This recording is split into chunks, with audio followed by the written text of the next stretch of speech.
You're watching BCTV. We're all about Branford.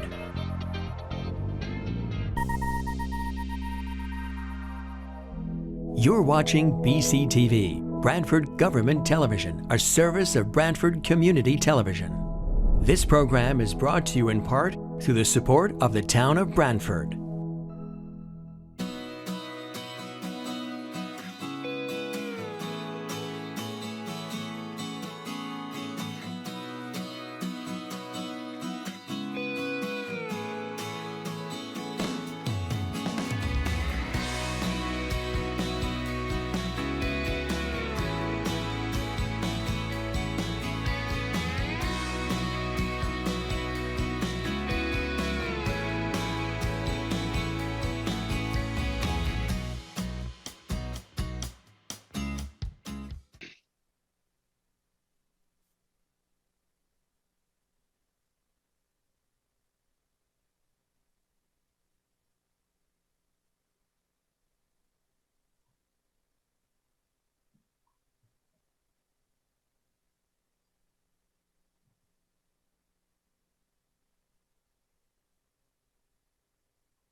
I know this is Chuck. I know I missed the last meeting and I heard it went splendidly. So and it's, I don't need to show up at future meetings now. So it's in, Fred did a great job. So thanks so much, Fred. I would just tell you this, you make it look a lot easier than it is. Okay, Harry, what time you got? Recording in progress. I've got 7:01, I think. Okay, is Evan here? Yep. Evan is here, I believe. Okay. Yes. Good evening. We'll call this meeting of the Branford Planning Zoning Commission to order. It is Thursday, June 15th at 2023 at 7:01 p.m. We'll start by introducing members of the commission and staff. Joe Chadwick. Joe, are you here? Joe Chadwick is present. Thank you, Joe. Fred Russo. Fred, are you here? Fred Russo is here. Thanks, Fred. Commission member Joe Vayuzo. Joe, are you here? Joe Vayuzo here. Thank you, Joe. Marcy Pelusi. Marcy, are you here? Marcy's here. Thank you, Marcy. Massimo Liguri. Massimo, you here? Massimo's here. Thank you, Massimo. And Sharon Hutner. Sharon, are you here? Sharon is here.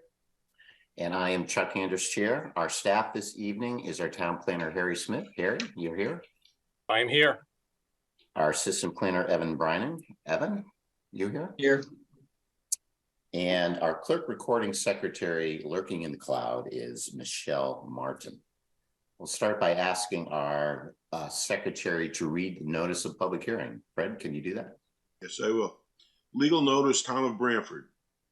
The Planning and Zoning Commission of the Town of Branford, Connecticut hereby gives notice of public hearings to be held on Thursday, June 15th, 2023 at 7 p.m. by remote technology to consider the applications listed below. Information regarding how to participate in the public hearings will be provided on the Commission's meeting agenda that will be posted on the town's website at least 24 hours prior to the meeting. Application number 23-4.5, Zoning Regulations Amendment. Add definitions to sections 2.2, extensively revise section 6.1, landscaping, add new subsection to 6.13 regarding fencing, and add and redesign appendices. Shirley McCarthy and Peter Henschel applicants. Application number 23-4.8, re-subdivision to create 4 new lots from 3 existing properties located at 6676-82 Tucket Road and 0 Tweed Road. Anthony Capasso applicant, Walter McGuire Jr. owner. Application number 23-6.1, special exceptions. Modification to previous special exceptions for a municipal facility in a residential zone located at 39 to 49 North Main Street to add an above-ground fueling facility. Special exceptions for associated grading changes per section 6.8 and an oversized accessory structure per section 3.8B are also requested.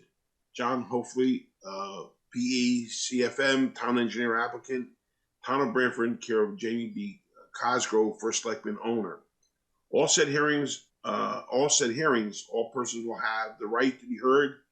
Copies are on file in the Planning and Zoning Commission office at the Planning and Zoning Department, 1019 Main Street, Branford, Connecticut, 06405.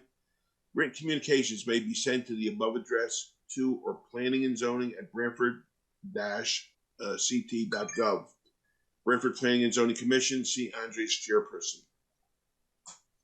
Chuck Anderson, Chair. Thank you, Fred. We'll follow our normal format for public hearings, which is that the applicant goes first. The applicant or its consultants can present the application. After the applicant presents the application, we turn it over to the commission staff. We typically have a staff member summarize the staff report and open up for questions or comments from commission members. And then after that point, we would enter the public portion. We allow the public to speak. And I'm going to ask Evan to explain the process for the public participation when we get to that. And then following the public portion, we allow the applicant to respond to any public comments. We may or may not close the public hearing depending on how it goes. Certainly not unusual to continue a public hearing over more than one meeting. With that, Evan, can you just review with us the process for participation in the public hearing process? Sure. So down at the bottom of your screen, there is a button labeled reactions. You can select that, and then there's a further option to select raise your hand. Please do so if you'd like to comment or ask any questions during the public hearing. You can also type into the chat that you'd like to participate, or just wave your hand in front of the camera. I'll try to catch you. Please state your name at the beginning of any comment or question. And if you're dialing in today, you can press *9 to raise your hand. Chuck Anderson, Chair. Thank you, Evan. Well, following our agenda here, the first item of our public hearing is number 1, Joseph Tamaro, applicant owner, 245, formerly the lot between 233 and 249 East Main Street. This is a special exception modification for multi-unit residential building. This was an application. We opened the public hearing and it's been continued to tonight. And my understanding, Harry, is that the applicants requested a further extension on this. Is that correct, of the public hearing? Harry Smith, Town Planner. Yes, that is correct. They've, for several reasons, have been in touch with DOT and just don't have final written documentation about some of the discussions they've been having about a drainage easement up near the bridge over the Branford River. Or actually, I think it's Queech Brook in that location.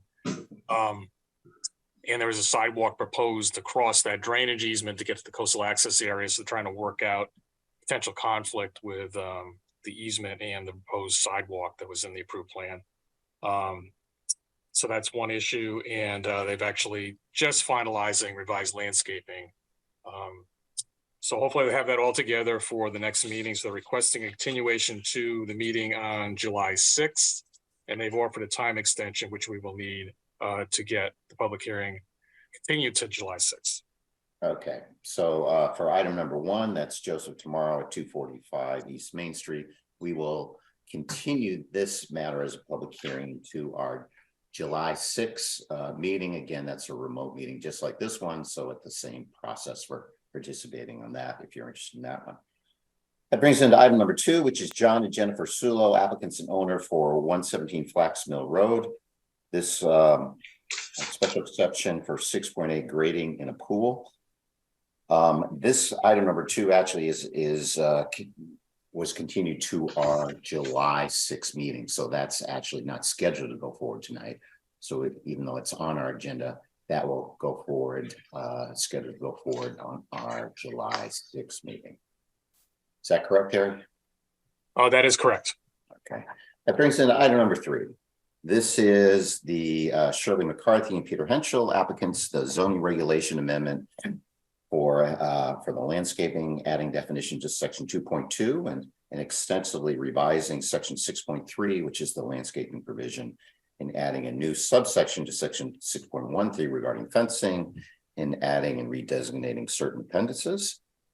So how is the applicant ready to go forward? I'm not sure how this one is being presented. Yes, we can begin. This is Peter Henschel.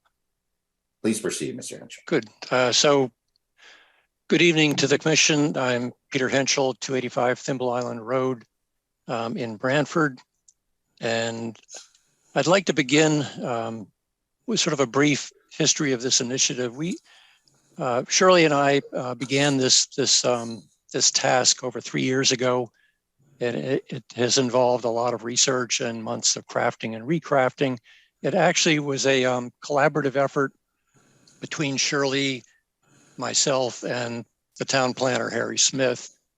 And much of this proposal reflects and responds to recommendations made in Branford's POCD and the Connecticut Governor's GC3 report on the environment that was issued, I believe, in beginning of 21. So just as a matter of reference, I might refer in the POCD, chapter 5 of the POCD, one of the statements they made that protection of natural resources was considered a high priority by the participants in that process. And the POCD also recommended that Branford should encourage, and I'm quoting, encourage the preservation, maintenance, and planting of trees and other plants for their environmental habitat, runoff, and visual benefits, and continue to require the use of native species and discourage invasive species in Branford. Moving to the state, the recent Governor's Council GC3 report on the environment in 2021, the forest subgroup's final report included many references to the importance of Connecticut's native species of plants and to the long-term health benefits that they bring to the state's environment. So before we get into some of the details of the actual proposed amendment, I would like to turn this over to Shirley, and she can give you a brief outline of some of those benefits. Hi, good evening. I'm going to give you my background so that I'll have credibility for what I'm going to present to you. I've reviewed the medical and scientific literature on the importance of the kind of changes we want to make because they improve human health and help the biodiversity crisis. So my undergrad major was biology. I have a PhD in vertebrate physiology from Cornell and an MD from Yale, and I was a professor in the School of Medicine at Yale for over 30 years. When I retired several years ago, I began working with the town, and it's been a pleasure. I serve on the Forest Commission, and I chair the Branford Clean Energy Committee, which is advisory to Jamie Cosgrove. So I'm going to read this to you so that it's quick.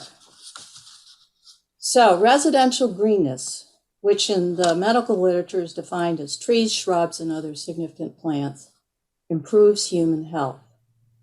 Cardiologists and others in the Journal of the American Heart Association recently reported that residential greenness is associated with decreased cardiovascular risk.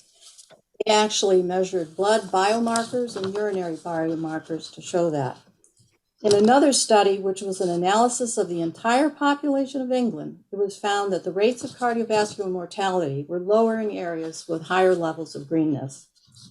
U.S. Forest Service researchers have shown that a decrease in tree cover increases premature mortality rates, whereas in neighborhoods with significant trees, mortality rates decrease. And the bigger the better, because large trees are much better at removing airborne pollutants. Psychologists have demonstrated that there is a slower cognitive decline in residential areas with more trees and other plants. And a study done by landscape architects in Illinois high school students showed that students with a view of trees from their classroom were able to pay attention and recover from stress more rapidly than those who looked at a parking lot.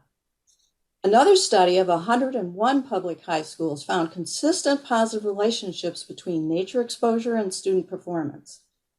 Views from cafeteria and classroom windows with greater quantities of trees and shrubs were associated with more positive standardized test scores, graduation rates that were better, or higher graduation rates, percentages of students planning to attend a college, and fewer occurrences of criminal behavior. Note that large expanses of landscape lacking natural features such as athletic fields, parking lots, and lawns were negatively related. Now, why is this? Decreased air pollution. This country, U.S. healthcare, for air pollution treatment of humans is over $800 billion a year. There's more oxygen in the air with trees and shrubs. And there's a recently discovered chemical called phytoncide secreted by trees that improve pulmonary and immune function and decrease stress. And also, in the presence of a relatively treed, vegetative neighborhood, people tend to exercise more. What about shade? Well, a recent study showed that a third of premature deaths from a 2015 heat wave in Europe could have been avoided with 30% more tree cover. And you might know that a properly shaded neighborhood can reduce energy costs by 35%. Let me now turn to wildlife and the planetary biodiversity crisis, which, by the way, the United Nations attributes to development. In the last 50 years, the planet has lost 70% of its wildlife. North America has lost 3 billion birds, and insects are going extinct at 8 times the high rate of vertebrate extinction. The American bumblebee has decreased 90% and has disappeared, gone extinct in 8 states. Insects are the basis of food webs, and pollinator insects pollinate almost 90% of all plants. Loss of plants causes loss of ecosystem services, which we humans depend on. Dr. Douglas Tallamy, a professor of entomology and wildlife, has stated that 96% of birds need insects to feed their young. They cannot survive without them. So he says, instead of planting a ginkgo, plant an oak. A ginkgo supports no a ginkgo is not native, by the way. A ginkgo supports no caterpillar species, whereas an oak supports over 600 and 2,300 species associated with the native oak. In Nature's Best Hope, Dr. Tallamy reports that we can all make a difference by planting native plants in our yards and in new developments. So let me conclude by saying, in the history of life on Earth, we are currently experiencing the 6th mass extinction, the first to be caused by humans. We humans in Branford can make a difference, at least locally, and you before me have the power to do that. Thank you. So I'll pick up from here. This is Peter Henschel again.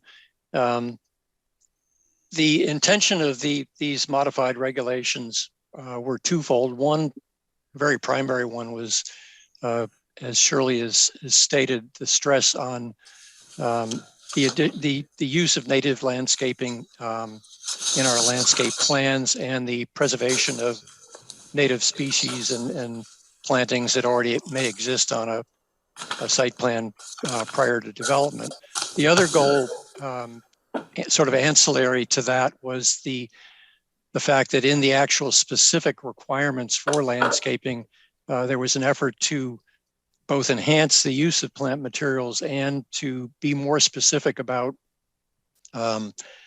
how they should be used, quantities that should be used, and where they should be employed, building on the previous regulations. So at this point, I'd like to ask the commission, the chair perhaps, how you'd like to proceed from here. I know that Harry has submitted to all of you both a summary, a highlight document that he generated focused on the changes incorporated here. And also, I think he has submitted a comparison document which shows the existing, the portions of the existing regulations which remain, the portions which were struck and removed, and the additions that our group made. If you want, we can move right to questions from the commissioners. We are prepared. If you want information about any one of the individual sections, we're prepared to give you a highlight of what was incorporated into those sections. But basically, I'd like to ask your guidance on how to proceed at this point. Chuck and just share. Thank you, Mr. Henschel. Harry, do you have any suggestions? There probably should be some sort of summary, I would think. Harry Smith, Town Planner. I'm happy to go through the summary document that Peter just referred to quickly, and just to get everyone's awareness, specific highlights that are in those regulation changes, and just cover a couple of kind of housekeeping type things about the proposal. And then, there's a lot here to unpack. So to actually go through each individual sort of change, each individual section or subsection probably is going to take quite a while.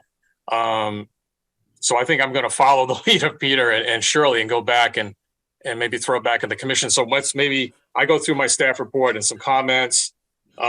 As questions sort of develop, we can either delve into specific areas that are concerned to folks that have already looked through all the materials, or we can, if a commission wants us to, we can certainly go through. I'm happy to go through each individual section if you like, supplemented by, information from Peter and Shirley.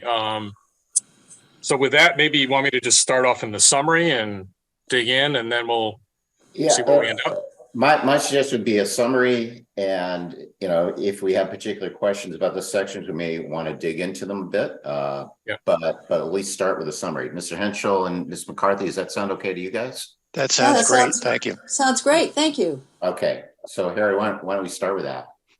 Okay, I'm going to share my screen to kind of walk everyone through the summary. Again, the Harry Smith Town Planner. And I'll just start quickly with noting you should have a staff report. Unfortunately, and when I get to it, I'll show you the missing material. It appears that the copy sent to the commission only included a page 1 and page 3, which is labeled page 2 for some reason, and is missing the reference to the plan of conservation development and the different subsections that were already referred to by Peter. So you've heard that. I did include all of chapter 5 from the plan so that the commissioners would have that, but in the staff report is a recitation of what I could find in the plan that directly refers to the content and topic of the proposed regulation changes. But let me go back here just again. I think Peter alluded to this too. What you got in your packet was a summary document, which I'll talk about in a second. The actual text of the proposed zoning regulation amendments, and then the comparison document, basically showing all the specific changes from the existing text. And I also included a response from required referral of the amendments to the South Central Connecticut Regional Planning Commission. So let me go to the summary. And as was already mentioned, the wording changes in the purpose section are really to clarify that the goal is also to increase human and wildlife benefits by increasing native species use. Part of this involves identifying existing vegetation on a property. Some of this is already required. Significant trees need to be identified on site plans that are submitted to the commission.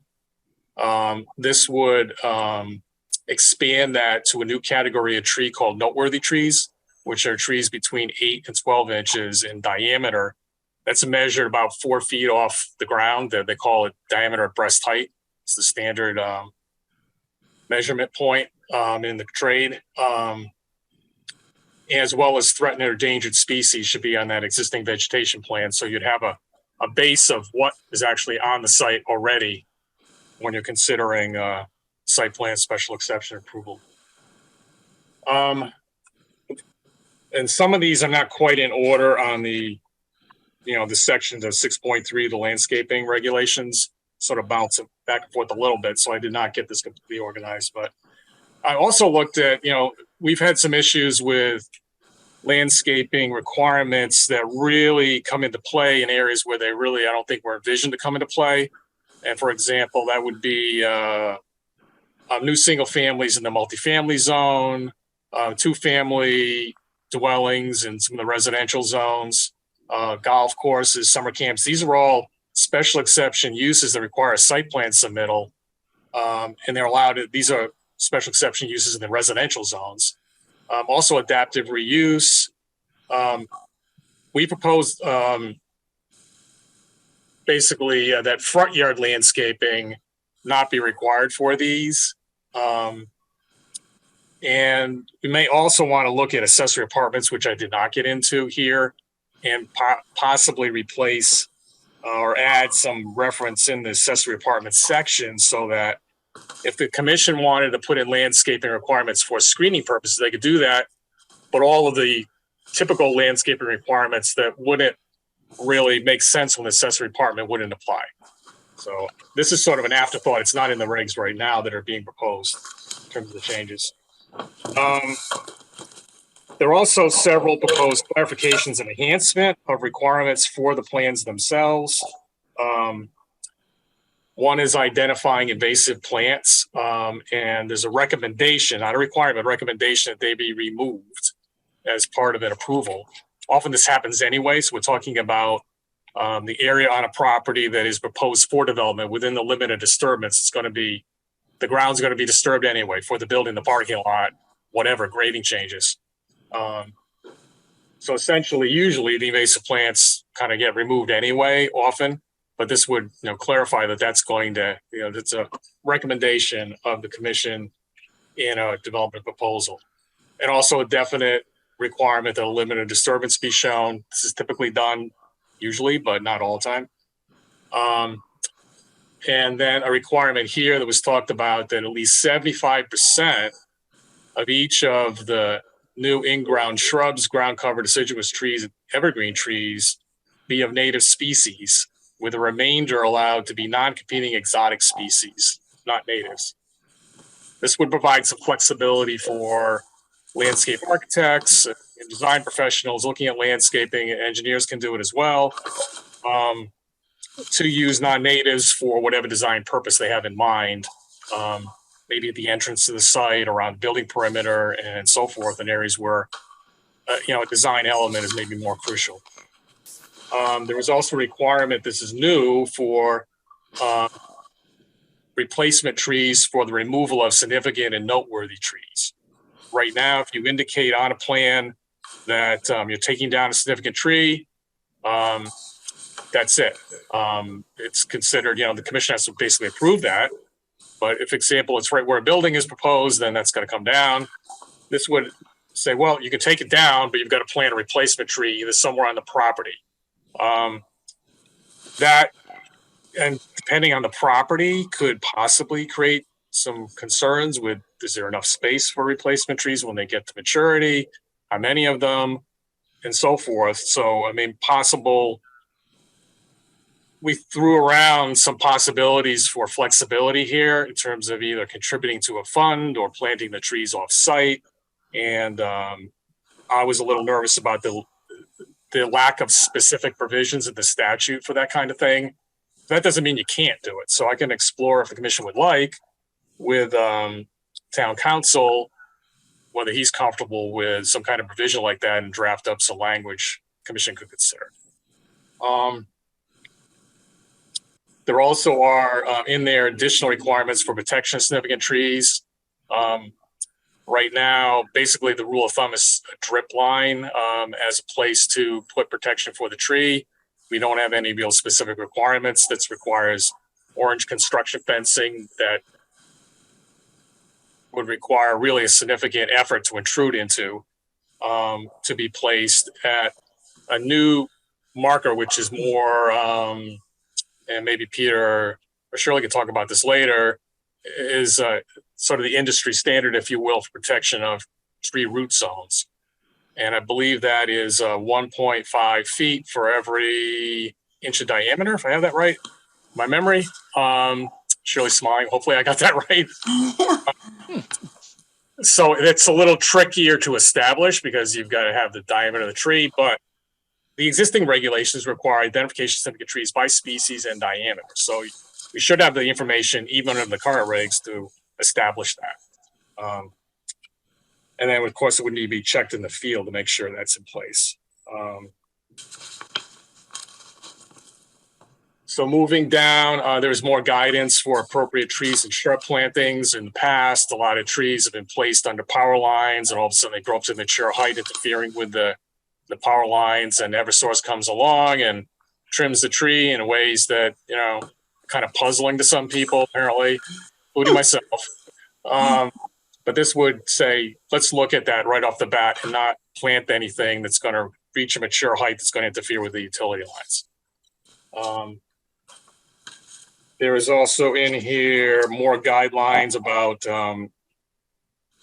direct use of landscaping for screening. I mean, it's referenced in here already in the regs, but this enhances that, as well as some more precise requirements in terms of plantings and parking lots for the islands in between rows and at the end of parking rows, as well as some statements in there about suitable types of ground cover.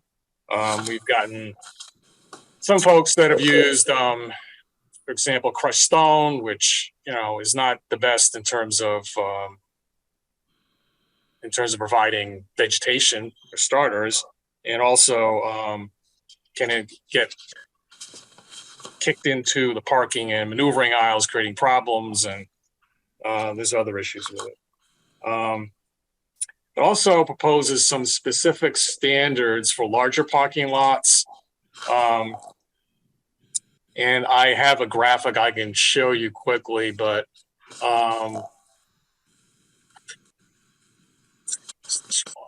so hopefully everyone can see this. I mean, ignore this, please, but it just shows that for this really large parking lots, even with the end islands and the intermediate islands required, you can still have quite a sea of pavement. So this would create, you've probably been in some of these parking lots, a requirement for every other aisle to have this in between 10-foot strip. It should be green here on the graphic. It's not. So you'd have strip, no strip, strip. This is for a really large parking lot. Anyway, this is something I came up with from the town of Windsor as a way to address some of the comments about large areas of asphalt and creating heat islands, and this would, you know, mitigate that to some degree when planted with trees as they reach maturity.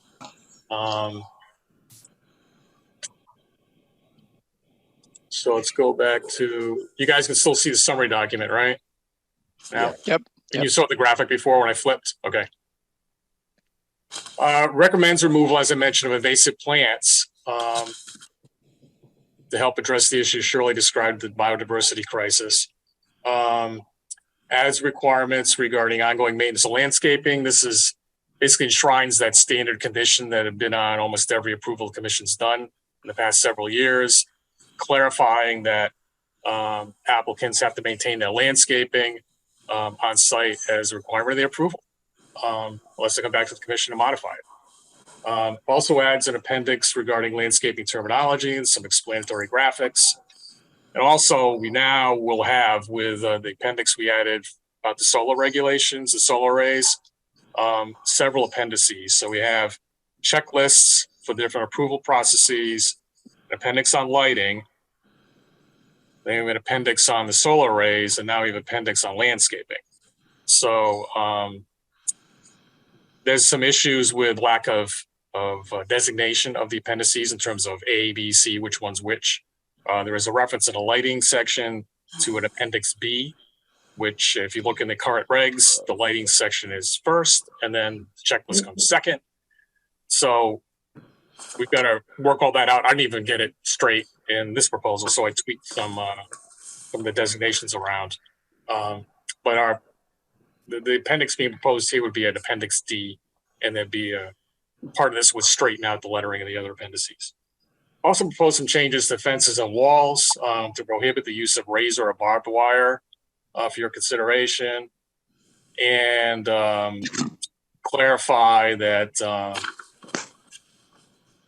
requirements for fence approval, if you've already been through the commission process, that would have to be approved as a modification rather than, because there is a provision in the regulations that all other things being equal, you can put a fence up to 6 feet in height without getting a zoning permit. But in terms of a property that's already been through the site plan approval process, where a fence goes, is really something that would have been approved as part of that site plan if it was shown. So this would just clarify you got to come back and go through some process for a fence to be added, and also require maintenance of the fences. So that's what I see as highlights in a nutshell. I'd also just like to go back to the staff report here quickly. And there were several little issues. I called them errata. I mentioned the designation of the appendices I think at the bottom here. If I didn't, I should have. And these are just little numbering issues, basically, that I noticed afterwards that need to be fixed. Also, I talked about this page missing from the staff report.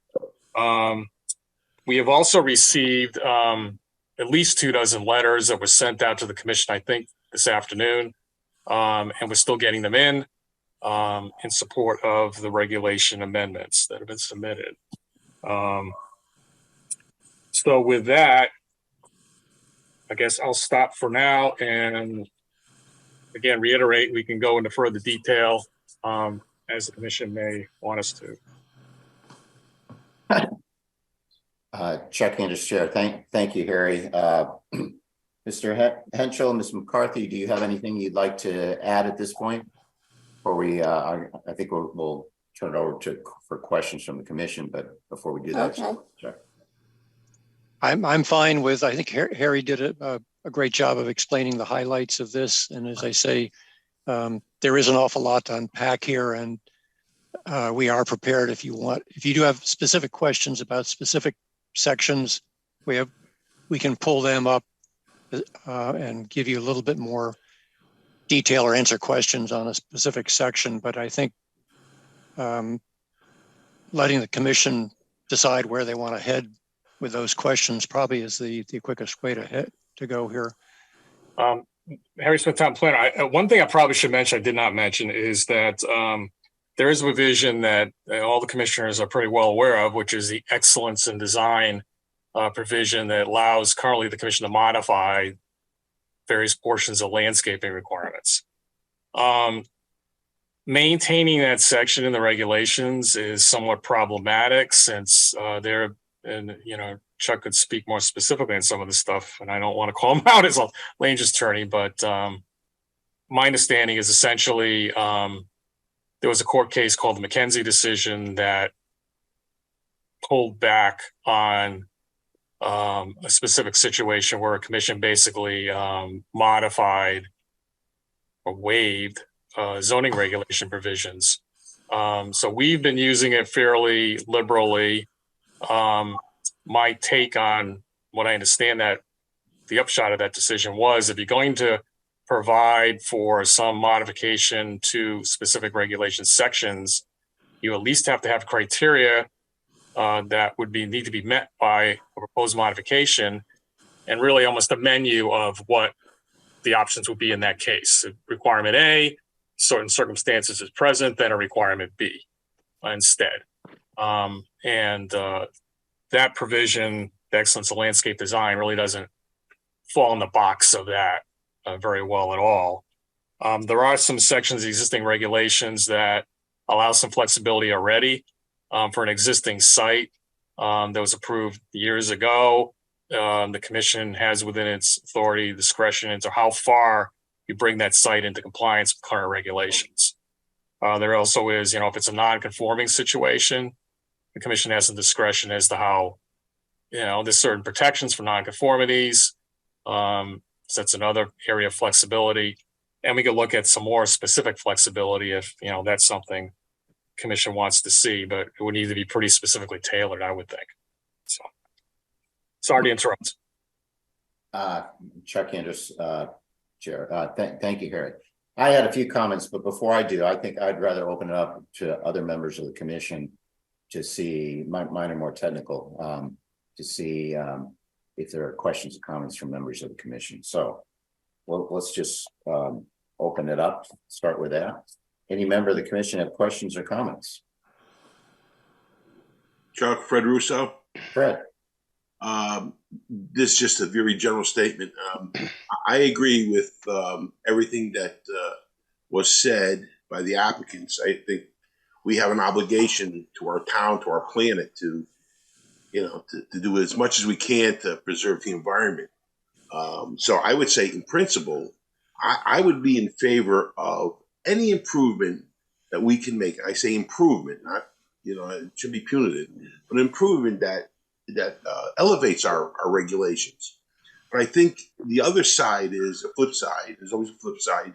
Is that we have to make sure that the regulations, whatever they are, whether it's landscaping or whatever, they're not punitive to the applicant who comes in and says, I want to build a house or I want to build a commercial building, and the restrictions of the landscaping create a real problem.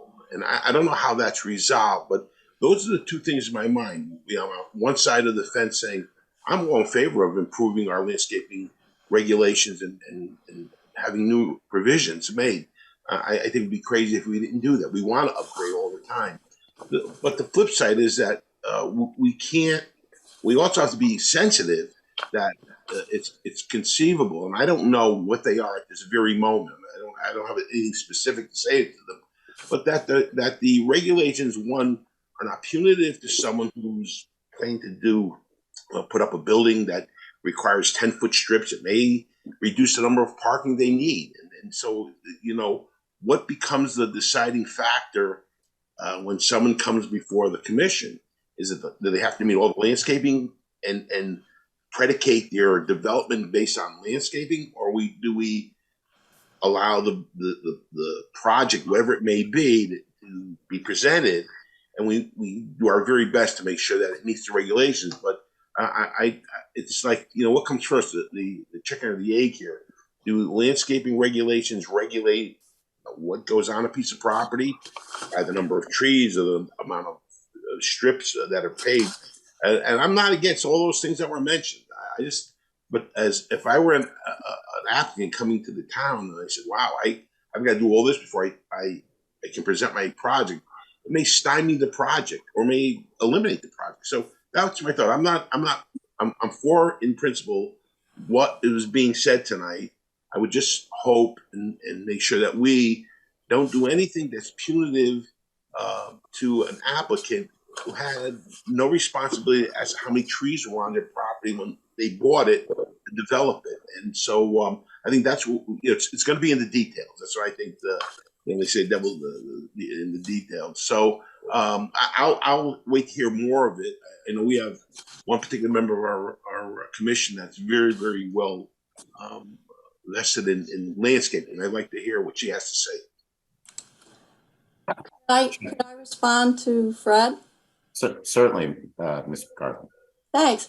I would like to say there is several studies in the economics literature that a well-landscaped property enables a developer to sell it for more and sell it faster. It also increases significantly the property value itself just by having nice landscaping, and the tax return to the town increases, and commercial properties like rentals, they can charge more rent. And this is all scientifically studied. This is not hearsay. And also that businesses that have trees and well landscaped are more likely to be visited by consumers. So there's a real economic advantage that can be pointed out to any developer that feels like this is a disadvantage. Chairman Andrus, this is Peter Henschel. Yes, Mr. Henschel. Yeah, just one additional point I might make is that looking at the difference between the existing regs and this proposed regs in terms of quantities of the areas that need to be landscaped, I don't think there's, in response to Commissioner Russo's comment there, I don't think we've really proposed that there are increased areas, site areas to any great extent, other than in the parking. The parking is separate because there have been some additions in required areas that need to be landscaped as opposed to just paved. But the extent of the change in terms of the side yards, the front yards, the planting around the buildings really hasn't been changed. The changes that have been made are more in the area of what types of material can be planted there. And that again refers back to some of Shirley's comments about the use of native species, et cetera.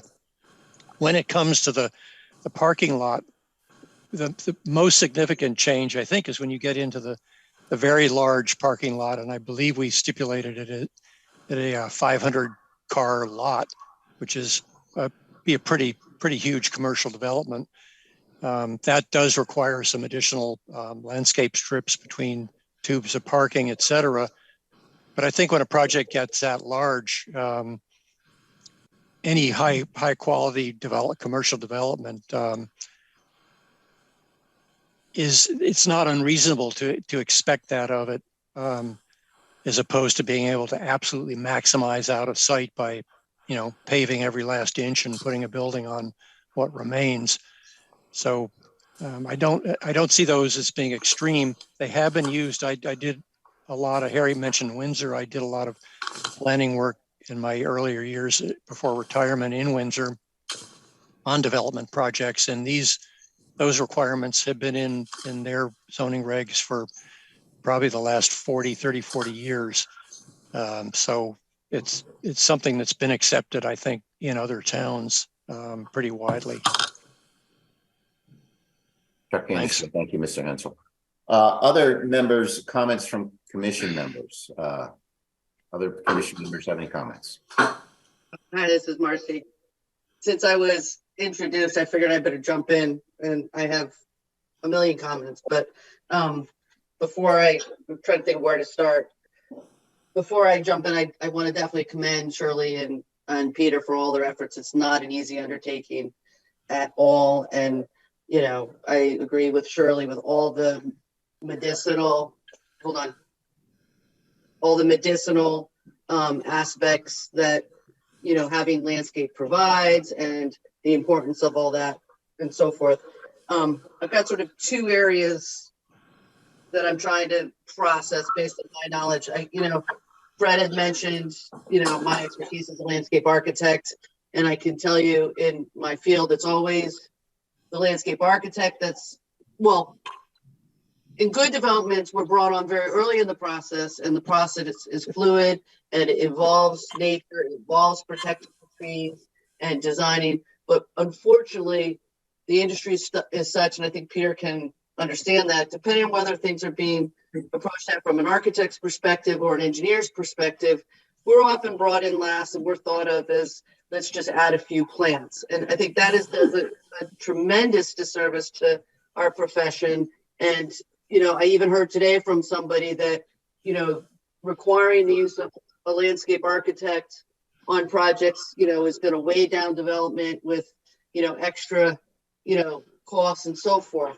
And, my sense of that is if we're doing our job right, we're saving the money because, we're designing something that's a better solution for, the relationship of stewarding the land and, helping people to enjoy the land, right? Whether that be through going shopping or in, a hiking trail.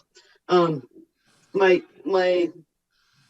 legal concerns, and this is where I'm really going to be relying on Chuck, is how do you write a regulation that pushes up the developers that just want to slap in a parking lot and won't hire a landscape architect, and they're going to just put the same 4 plant species on it and they don't know what they're proposing?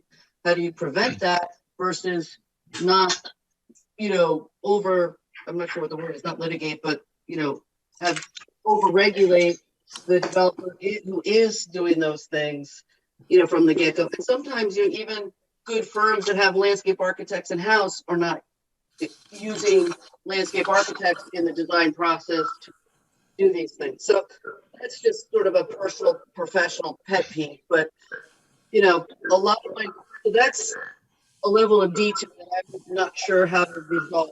And my first flush through the regulations when I was reading about the trees and whatnot, I was curious what other towns you looked at.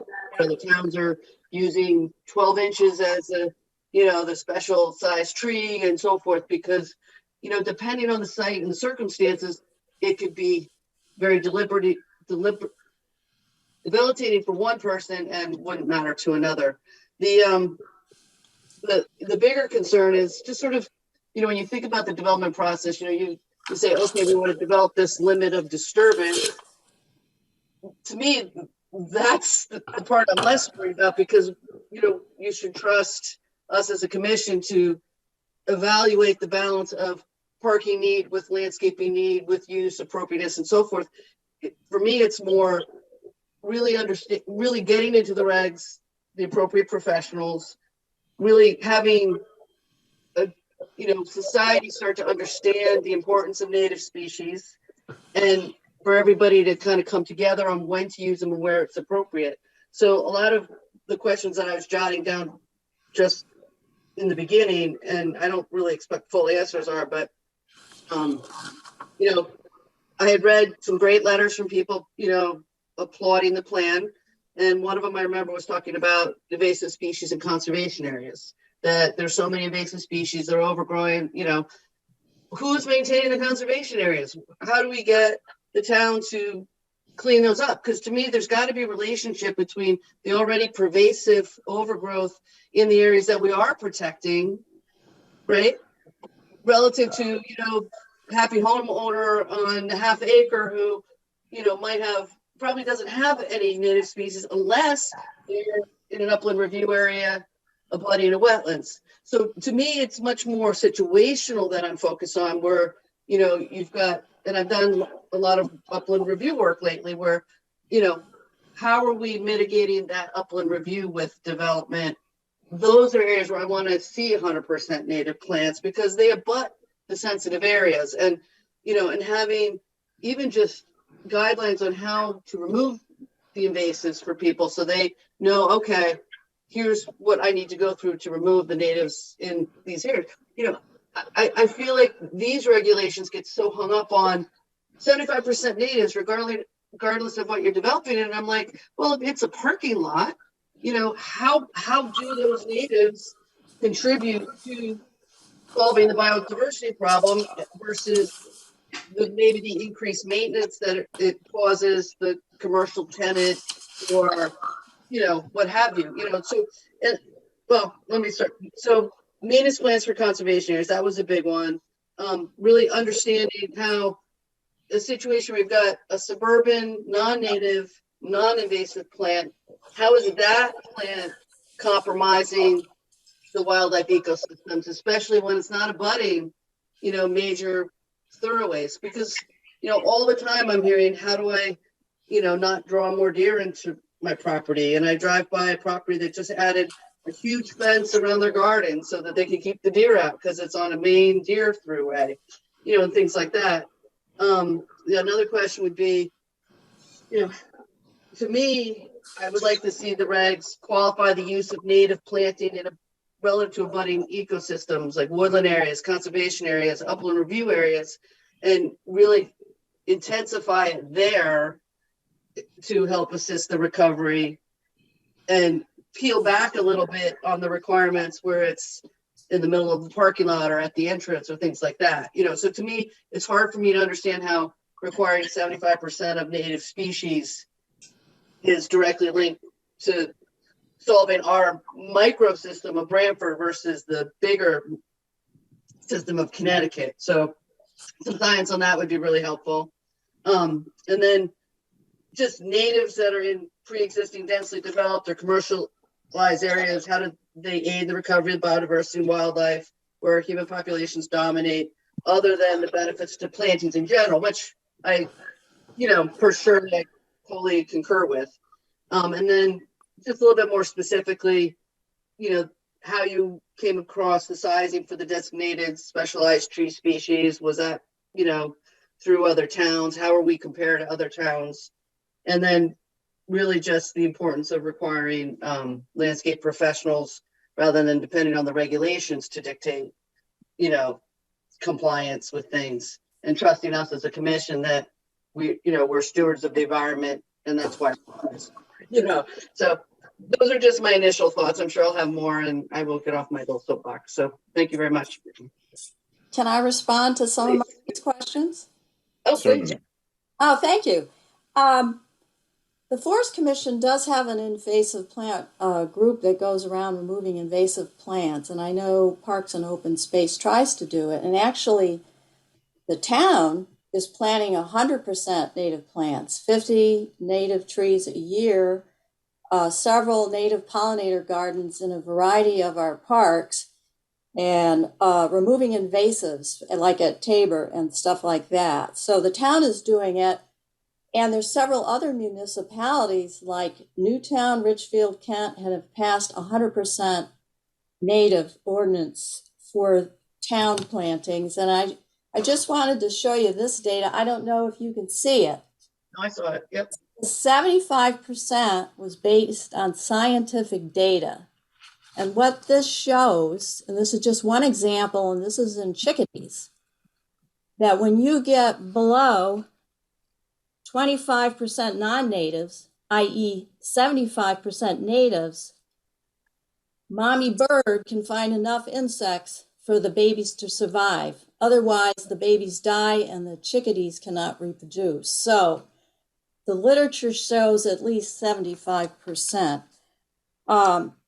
I'd be happy with what you said about landscape architects, Marcy, that we put in it, that every application has to use a landscape architect up front. That would be wonderful. Thank you. Could I respond, Chairman? Yes, certainly. I might point out that the regulations as proposed here do require that landscape professionals be employed to generate the plans. So, right, both getting this work done by professionals and the fact that a professional has to create that existing vegetation plan in some ways pulls them in earlier into the process, I think helps a little bit getting the LAs involved in a project when they should at the early stages of planning rather than just as an afterthought after a site's been essentially engineered out. One thing that occurred to me, and Harry, I think, spoke a little bit about this, but the requirement that we replace if both the existing and the noteworthy trees are removed, and they might have to be because of the type of site development, that they be replaced in some fashion. I think as an objective is a very good one and critical, because what we don't want to have happen is development start to reduce down the overall quantity of trees in our community. But if you imagine, a major development going on a 50-acre site, and if you imagine that site just happened to be fully forested with a mature forest with, completely covered, the developer of that, and then the developer is going to put in a major development with a lot of parking and buildings, et cetera, the quantity of material that's potentially has to be removed and replaced could be extreme. And I think that the requirement of replacing it is good, but the fact that it probably can't be done on site is also pretty obvious. So if we could find a way of allowing replacement in other forms in other areas where that type of thing happened, I think it would be good in general for the town to start to get a replacement involved. And I know this also, the Wetlands Commission has this same problem with replacing wetlands in kind and whether that can be done off-site.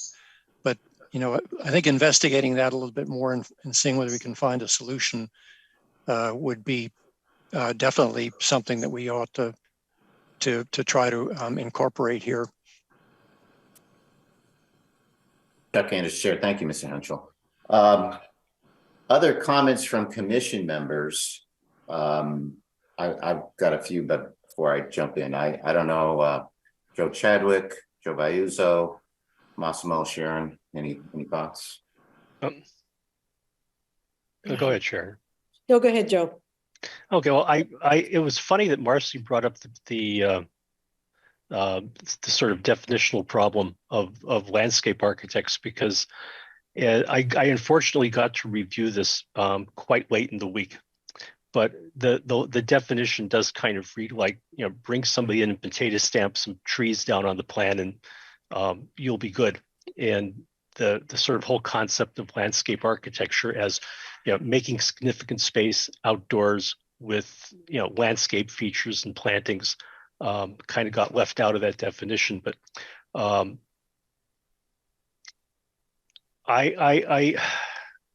there's sort of the bigger context of sort of ecosystem that we're dealing with. And to a certain extent, the limit of disturbance struck me as kind of funny as far as like removing invasives. I have a yard with things growing in it that I don't even know where the seeds came from for these things. And the ability of creatures to transport seeds, whether they're good or bad, is pretty breathtaking. And if we really feel compelled to remove invasives, I don't know if just the limit of disturbance is the place that we're gonna, we want to stop at. But in the practical reality is probably that's about it. But I had a handful of purely editorial comments that I'll be submitting later in the week over the document. I recognize the effort that went into this, and there are things where in reading it, I understand the gestalt of where the sentence is going, but as far as the implementation and the opportunity for somebody who wants to, give somebody a hard time, I'm just gonna try to make some comments on that to try to even that out. But that's really, I don't want to burden the schedule tonight with the whole sort of laundry list. So I'll let you have those comments, and anyone you find persuasive, that would be fine. Chuck Anderson, thanks, Joe. Other commission members like to comment? Sharon, you had some comments?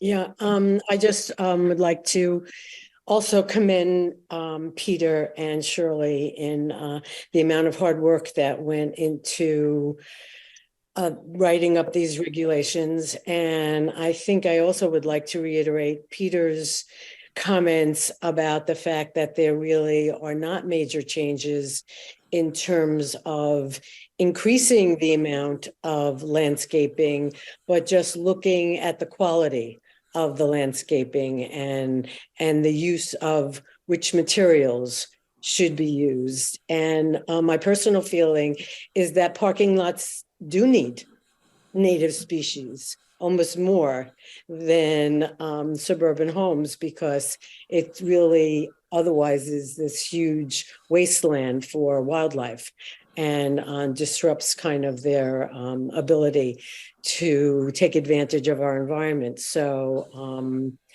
I would just, again, reiterate that this is a major job that was accomplished. And I also think it's a good idea in terms of educating developers, for them to be reading our zoning regulations and seeing that this is a priority in Branford, and this is how we want our land to be developed in the future. Thank you, Sharon. Other commission members, I don't know if Massimo Joe Vayuzo had any comments.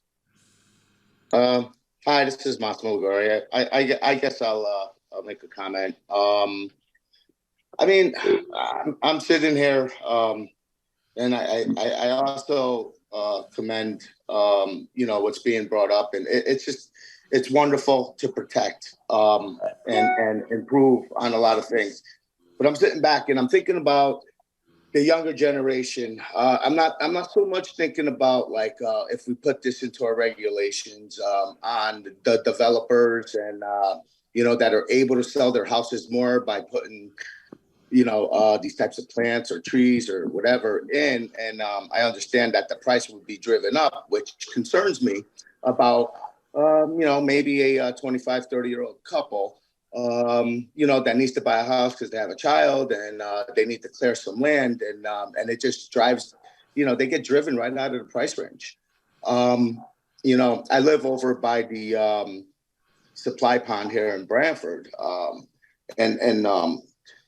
like the ideas when, it's hard, to me, it's like if you put the regulation in, the regulation is for everybody, whether the project is huge or whether it's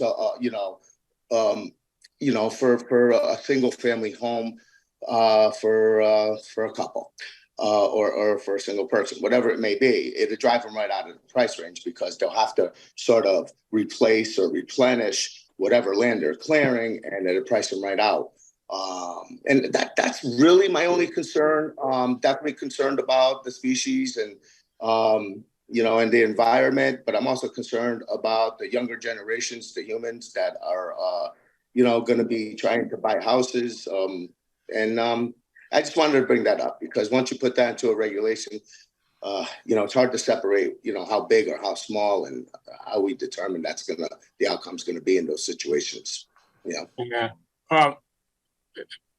Harry Smith, town planner. Can I just throw in something here? There's a lot of details here, so I may have gotten lost in my comments and everybody else's comments, but there are no requirements still for single-family home development. These really only apply to commercial developments where a site plan or a special exception approval is required, or large multifamily developments where a site plan special exception approval is required.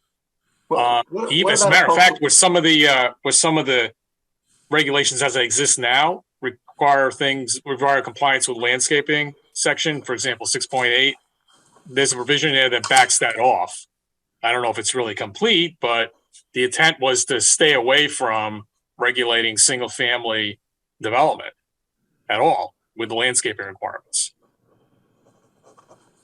So that's the goal. As far as I understand it. Right. Thank you, Harry. Shirley, did you have a comment? Yeah, I'd like to tell Massimo that in talking with Board of Ed members like John Prinz, our youth are hyper anxious about us adults not doing more about climate change and the biodiversity crisis. And I think they would welcome something like this. And I didn't report it, but native plants work better at climate change than non-native plants because they're used to the soil. They can absorb more carbon. And native wildlife also mitigates climate change because they compact the soil and things like that. And I would say to anybody that's worried about economics and all that kind of thing, if in national population surveys, when you ask humans what's most important to them, number one is their health. It's not how much money they made or how much they paid for this, it's their health. In some surveys, it's family. So how can you argue with improving people's health, Thank you. Thank you, Ms. McCarthy. Joe Valluzzo, did you have any comments that just so I'm making the rounds here? I don't know, Joe, if you had any comments. I had some questions, but during all this talk, a lot of it was answered for me. Great. Okay, thank you, Joe. Chuck Anders here. My comments in general, I'm less concerned about the substantive issues. What I mean by that is what the percentage of native to non-native should be, what the diameter should be measured. I'm deferring to the experts or the general consensus of what people have looked at and what recommendations of. I'm more concerned with, Fred kind of mentioned is how this plays out and how it's, and actually it kind of goes more into the procedural stuff. Harry just mentioned that the intent was this not apply to single family dwellings. I think the way it's triggered, it's by filing of a site plan or special exception. And the other thing and I don't know if that includes a coastal site plan, because that's a lot of single family dwellings where they're making improvements or adding additions to houses. Because I would hope that, does that trigger then a front yard landscaping requirement because you're doing a CAM application? Those are the sort of unintended consequences that I'm concerned. Harry, you mentioned adding there's a whole section on accessory special permits that include accessory apartments, bed and breakfast, oversized garages. We've seen a number of those. So maybe they should be exempt too. Again, I think that's the intent. One thing Harry mentioned is we're taking out this section that allows us to waive requirements, because that's typically how we got around stuff. And because someone made the comment there, hey, it's not that different. It's different, but it's follows sort of the same format of what our current regulations. But our current regulations say that we can waive the requirements for, quote, excellence in landscaping design, whatever that means. And what Harry was saying legally, he talked about the McKenzie case. That was a case that said you can't do that. That's why you have a zoning board of appeals. The zoning board, if you want to get a variance of a regulation, you got to go to a separate board. They got to do it. You can't usurp that authority, which the legislature says only the ZBA can do. So unless you give specific criteria but the waivers themselves are normally, that's something only a ZBA could do. So taking that out. But what that means then is that we no longer have authority to say excellence in landscape as an effective waiver. And my question is, if we're taking that out, when have we used that? And the most recent one I thought of was the Subaru one that we had like a month or two ago. And because there was something in the side yard, it didn't comply, and we didn't think it was necessary, so we ended up approving that. And frankly, that's what we've done.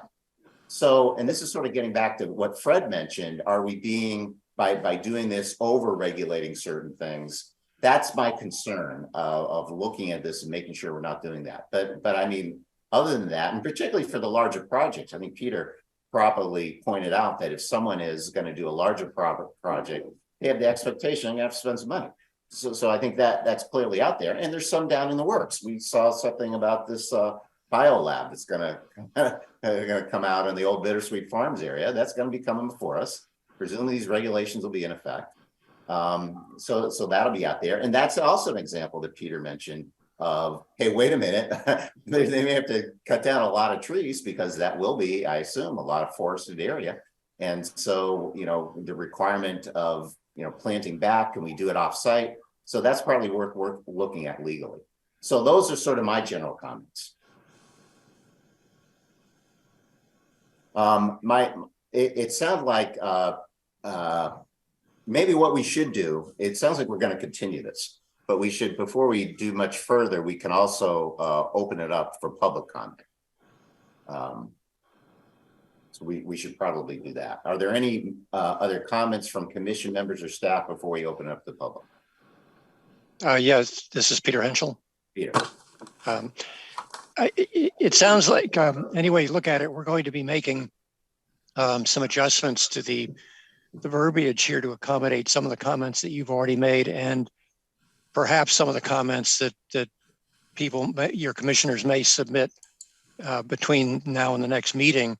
So, given the fact that I think would like to take a look at those concerns and see whether there are ways of addressing them, it would be good if we could have some process where maybe through you, we could collect that information and basically develop sort of a hit list of things to look at a second time and address, and maybe figure out a way to accommodate.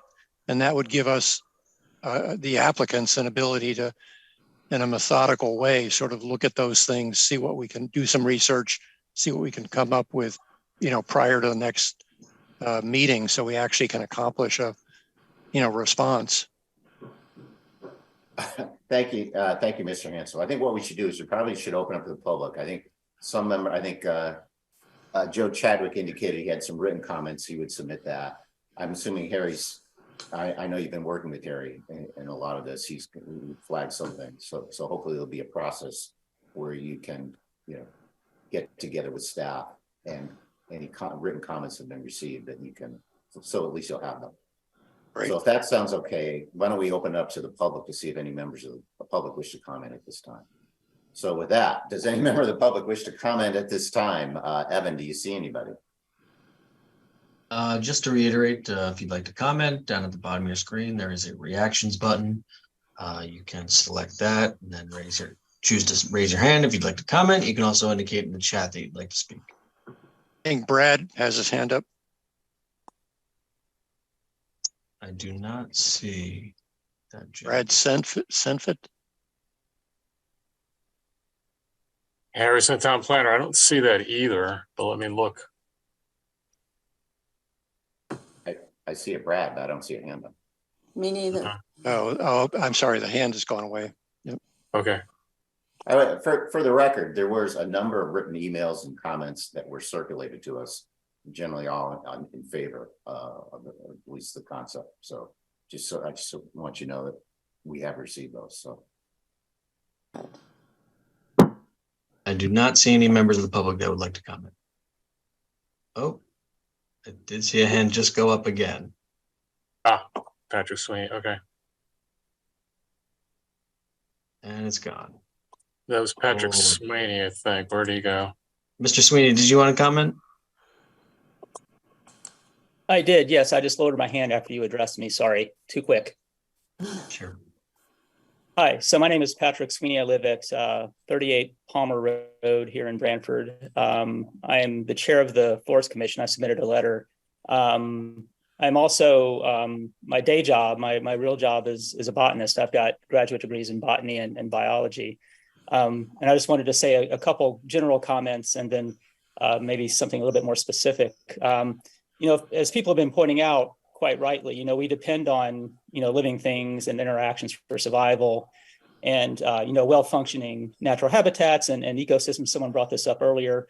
They provide lots of services. They sustain us. They provide the air we breathe, accessible, clean water, flood control, weather moderation, sustainable, stable fisheries, fertile soil, pollution services, so on and so forth, carbon sequestration. So there are real environmental, human health, and economic implications here when you talk about ecosystems. They're not just sort of academic things that are out there. We're in a suburban ecosystem. We exist within these ecosystems, and they provide everything we have that we've got, right? And as people have pointed out, there's a lot of evidence that the way we've been doing things in suburbia is leading to a loss of habitat and biodiversity. And it's one of the big reasons that biodiversity is crashing and our ecosystems are in trouble. So we've lost a lot of habitat. We have national parks and stuff set aside. That's great. Well, what's set aside is not enough. People have probably all seen, the data out there, the headlines, 3 billion fewer birds, in North America, amphibian reptile populations in a free fall. 40% of insect species may be extinct within a few decades. There's some real things happening that, are direct results of the way we landscape our yards and the way we do things. Suburban yards represent a significant proportion of the land that we have around in Eastern North America. They have big impacts, as I've said, on our ecosystems. So how the town is landscaped is all part of this, right? Planting natives, limiting their removal, keeping out invasives, that kind of thing, that's all really super important in helping to make a big difference. And one particular thing I wanted to point out, it's been shown that as the number of species increases in an area, the better it works ecologically. It's kind of like a machine. Ecosystems run more smoothly, longer, more productively if they have all their parts. And some parts, like species, are more important than others. So the more you've got, the better. As you remove things and as they get diminished in numbers, things become less productive, they become less stable, they quit working as well. And this all goes back to what I was saying earlier about we're seeing these big declines in biodiversity and so on and so forth. And non-natives, even if they're not invasive, they often reduce the number of species in the ecosystem. And they also do reduce the number of interacting species. So being present, If you're not native, you're present, but you're not interacting. You're not playing a role. You haven't evolved in the system that's been, evolving over millions of years. And it's kind of like throwing a monkey wrench in the machine. It actually prevents other parts from functioning properly. Yeah, I think I've rambled on enough. That's all I had to say. And thanks for listening. Chuck and his chair. Thank you, Mr. Sweeney. Evan, are there other members of the public who wish to comment? Can I interject, Chuck? Marcy. Yeah, I want to apologize to Patrick about not including biologists and botanists in the need to be included in the regulations, first off, but he really touched on what my questions were starting to reach at. Even as a landscape architect, I don't always have the best understanding of the interaction of, like you said, non-native, non-invasive species in the greater ecosystem. And so I was, appreciative of and would like to hear more data on that, because I think that really helps sell the argument. Because, in school we were trained that, you're using plants to beautify an area. And, historically, I remember the yuan was like, oh, the beautiful burning bush, yada, yada, and it's, for the fall color and this and that. And there wasn't the same emphasis on the ecology that we need to have now. But I do think there's an interplay between, the reason that these non-natives came to market and are so prevalent in the nurseries, and maybe Joe can talk about it, is because they tend to have brighter blooms, bigger blooms, more showy foliage, more this and that. But, as you mentioned, they're not interacting in the greater ecosystem. So, I just really like to hear that kind of scientific data, in future meetings. So thank you. Chuck and his chair. Thank you, Marcy. Other members of the public wish to comment? Evan, do you see anybody? Just one more time to reiterate, if you'd like to comment, the reactions button down at the bottom of your screen, and you can select raise hand if you'd like to comment. I do not see anyone else that would like to speak. Okay, then the suggestion is that we're going to continue the public hearing.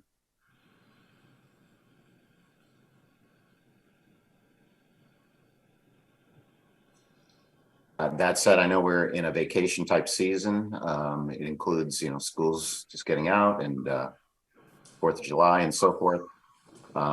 I know Joe Chadwick indicated you would have some written comments, but and Marcy, I don't know if you want to put anything in writing, or if you have anything you'd like to put in writing, for them, or consult with staff, or at least have a conversation with Harry. Any follow up? The idea, I think, the applicant would like to address, the concerns that are raised, and trying to get a sense of what those are. And Marcy, I know we have an agenda, and you're trying to keep us on track, and we thank you for that. But if you have anything further, either talking, maybe you can talk with Harry, or send something to him, so at least we can give some direction, at least what the concerns are. Is that, Adam, what do you think, Marcy? Well, I do want to go through the finished reg and get into some of the nitty gritty. And sure. I will not be here at the next meeting of July 5th. So, I certainly want my voice to be heard, but, I'm one voice in a sea of, environmentalists that are trying to help the environment. So, like I said, I feel like I'm Switzerland when I'm just trying to find the right balance between being a good steward and not overregulating, because I do hear the other side of things quite often about the level of specificity that they're being required to come in with and so forth. And it does get quite expensive for developers, even when they're promoting the best plan they can for the environment. So, but that's, I think we'll figure that out in future meetings. So thank you. And actually, I mean, we could continue this to the 2nd July meeting as well, if things aren't working out, or if we need to, particularly if you're not going to be here, we can do that. So, well, Peter goes away, right, Peter? I can make myself available, hopefully. Over Zoom? Okay, thank you. Okay. The legal question is probably having the town attorney work at that. I mean, one of the issues is that what if you don't own any land? Where offsite land are you gonna plant it? What if you don't own it? And the person has to accept it, so. Right. Well, again, Harry Smith Town Planner, I mean, whether it's a fund that's used by the town to plant more street trees, Sure. you can look at options. And I can throw something on the listserv to see if any other town has done anything like this too. Yeah. I just don't know right now. And see if there are any examples we could possibly use. But we may be, doing some cutting edge stuff here with that. Yeah, or maybe we take another look at it as well. So, yeah. Right. But I will explore that use of a fund or offsite locations. See what happens. I hate to keep interrupting, just keep giving me ideas. Do we have any studies, not the plan of conservation and development, but detail studies of our public versus private land that goes into what wildlife, what species, what areas need more attention, where we have a deficit? Can we fund a plan like that gives a logical, because I just feel like sitting on the board, it's, we're looking at one property and trying to, you can't fix the issue with one property. Yeah. Unfortunately, the process sort of limits your scope and development view to property by property because that's the nature of the beast. There is a natural resources inventory. I think they're in the process or will be in the process of updating that. It's about 10-year-old document. Yeah.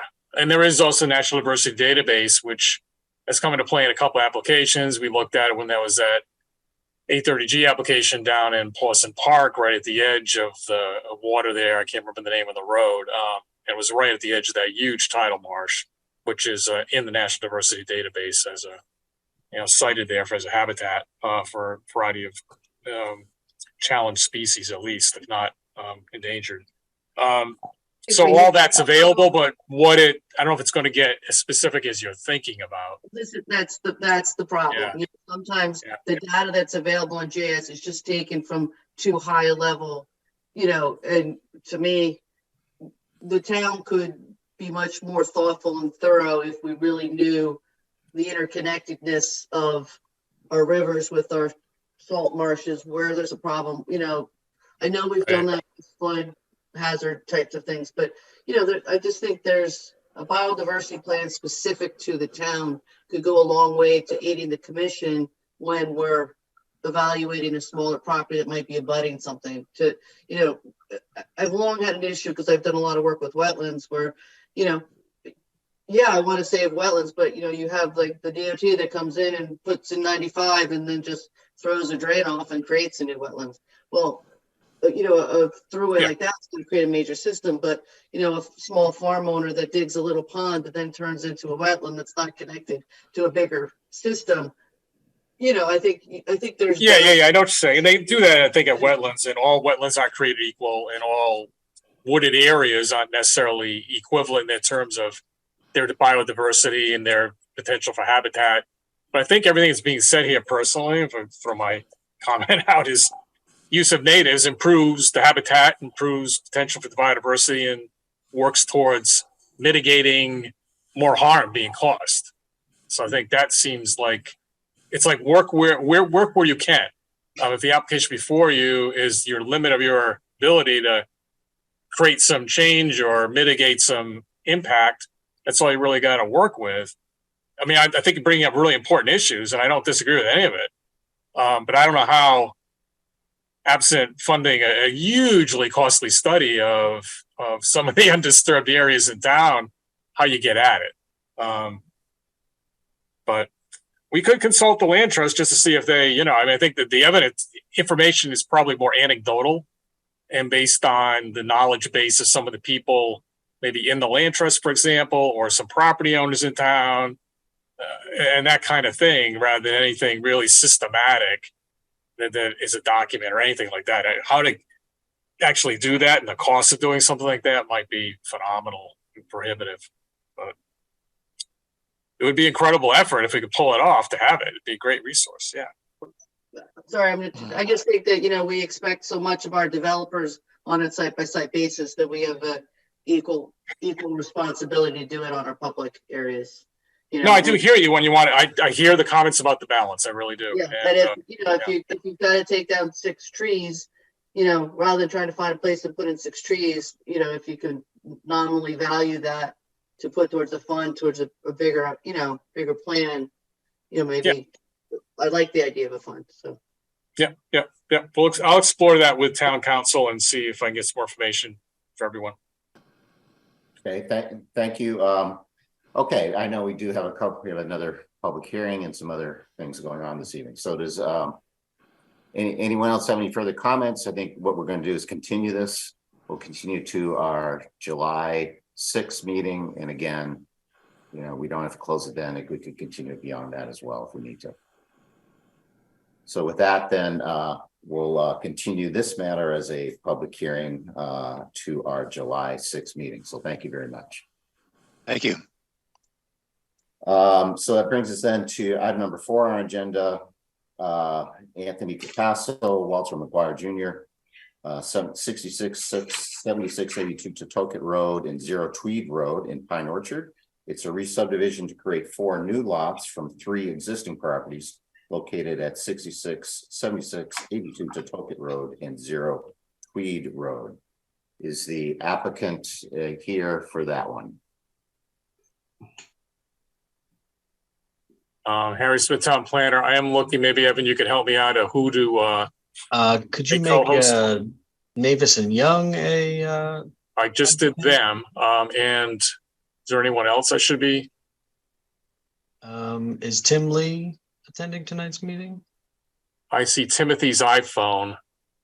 Maybe James, so I will make him. Those who are on the part of the team, why don't you, if you raise your hand also, I will make you co-hosts.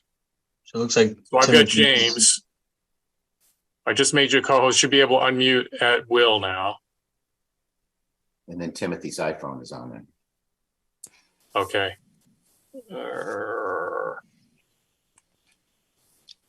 I just lost Timothy's iPhone for some reason. It's up the top now. All right, let me go back to gallery. There, okay. Okay, I got Timothy's iPhone. Okay, you got Timothy's iPhone, but you got Len Fasano. Tim is doing a hearing. Good, how you guys doing? Tim's doing a hearing, so he passed the phone over to me for the introductions. Okay, floor is yours. So, thank you. So the property address is 6676-82 Totucket Road. It's in the Pine Orchard zoning district as AA-1 zone. The owner is a Walter McGuire Jr. If I may, oh, never mind. Did you want to share your screen? I can screen the share, or you guys can, as whatever's preference. I prefer you guys to. Okay. 1 second. And the applicant is Anthony Capasso. The property is about just a little bit under 8 acres.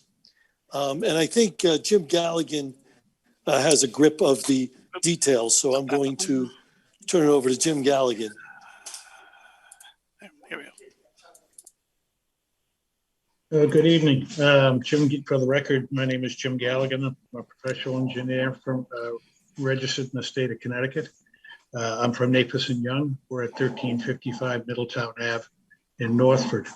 The first thing I'd like to say is I apologize for not having better graphics for you tonight. I didn't learn until today that it was going to be a Zoom meeting. I was going to bring all kinds of color, better than this color maps with me tonight, but I will forge ahead. As Len said, the project is located off of Totucket Road, down in the Pine Orchard area. It's bordered by the railroad tracks. In fact, it butts the railroad tracks just before you go under the tracks and get to the golf course. So every red line on the map is a railroad track. Yeah, so you can get a feel for the rail lines as they pass around the parcel. That bright green square area or oblong area or combination area is the subject parcel. If you travel down to Toket Road, just before you go underneath the railroad tracks, it's the parcel on the left. It's bounded by the Branford Steam Railroad to the south. It's bounded by Branford Steam Railroad to the east. It's bounded by Branford Steam Railroad to the northeast. And then it's also bounded by a couple of or three residential lots that are part of Zero Tweed Road. And I'm not sure what that means, but that's where it is. The application is for a 4-lot, basically a re-subdivision. There are 3 parcels here that the owner the developer is proposing. He's going to combine those 3 parcels that you see in front of you now into a single parcel and then re-subdivide it into 4 individual lots. The first lot is actually fronts onto Toket Road, but the access to that lot will be off of a private road that they're proposing to install into the parcel and access the other 3 lots. 3 of the lots are front lots. 1, 3, 1, 2, and 3 are front lots, and the one way over on the right-hand corner is lot number 4. That's a rear lot. The lots 2, 3, and 4 will all access off of the cul-de-sac. Can you go to the development plan there, Nick? Yeah, there we go. The lots 2, 3, and 4 will access off of the cul-de-sac, and lot 1 will access off of the roadway that comes in. The parcel is going to be served by public water, underground electric, all underground utilities. And access is off, like I say, is off the, they're also all going to be septic systems. We've submitted the plans to the East Shore Health, and East Shore Health has not responded back yet. So we anticipate that this hearing will be continued until we resolve that issue with East Shore Health and get answers back to you. The drainage system, which you see on this plan here, is a basically simple plan. The roadway is connected hydraulically to a detention basin. There are 4 catch basins in the road, and they are connected into the detention basin in the southwest corner of the parcel. Then from there, the outlet of that detention basin continues on down the access road out to Tucket Road and connects into the storm drainage system that belongs to the Connecticut DOT. There is an oil grit separator in the treatment train between the catch basins and the detention area. The detention area has about a 2-foot layer of what I call 3-inch stone underneath the detention basin, and which is topped with a sandy soil. The intention for that is to increase groundwater recharge. The Water Infrastructure Improvement Act issued by the federal government encourages any applications that can increase the groundwater recharge. There is also be there'll be vegetation uptake in the detention basin. All of the pre-development flows have been reduced from the 2-year storm up to the 100-year storm prior to discharge to the drainage system and out to the DOT roadway system. As you can see from the plan, back it out a little bit there, Nick. As you can see from the plan, there's 2 things you can see right away. There's some extensive grading with the site. The extensive grading is associated with construction of the roadway and the driveway that goes in. After sitting through the last public hearing you have, I'll state right now that we did not do a landscaping plan, but I guarantee you I will have one at the next meeting. So we will have a landscaping and lighting plan added to the set and get those to staff as quickly as possible. And I think that's probably the outline of it. You can see the 4 lots, the 4 buildings. There's grading around each of the buildings, so it creates some yard space for each homeowner. As I mentioned before, the road is going to be a private road. The intention, quite frankly, for the developer is to have development for himself and his 3 sons. That's kind of what he has in mind for developing the parcel. That's kind of an outline of it.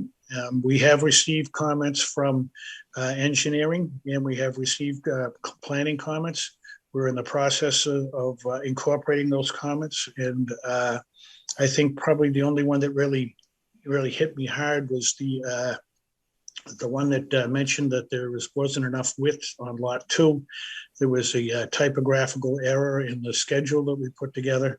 As you can see, lot 2 width is pretty significant. You see in the, yeah, bring it up there, Nick. Raise up to the schedule, Nick. Which, sorry. There we go.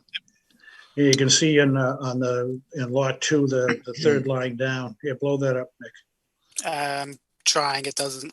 Yeah. Being very touchy. Yeah, I hear you. You're doing a better job than I could do. So you can see that in lot number 2, the third line down says 130 feet. That number is in excess of 500 feet. It was just a typographical error on our part. Otherwise, that lot would not be conforming. But as I said, we have received comments from the planning department. We have received comments from the engineering department. We're in the process of incorporating responses and revisions associated with all of that. We are going to add a landscaping and lighting plan to the set. And I think that's kind of a general overview of the project. And maybe I should field some questions. Before you do, Jim, I just want to go through, as you talked about, that just some highlights that Anthony Capasso is the person who tends to buy the property, and in creating the 4 lots, one of which will be his, and as Jim said, the sons are going to reside on the other 3.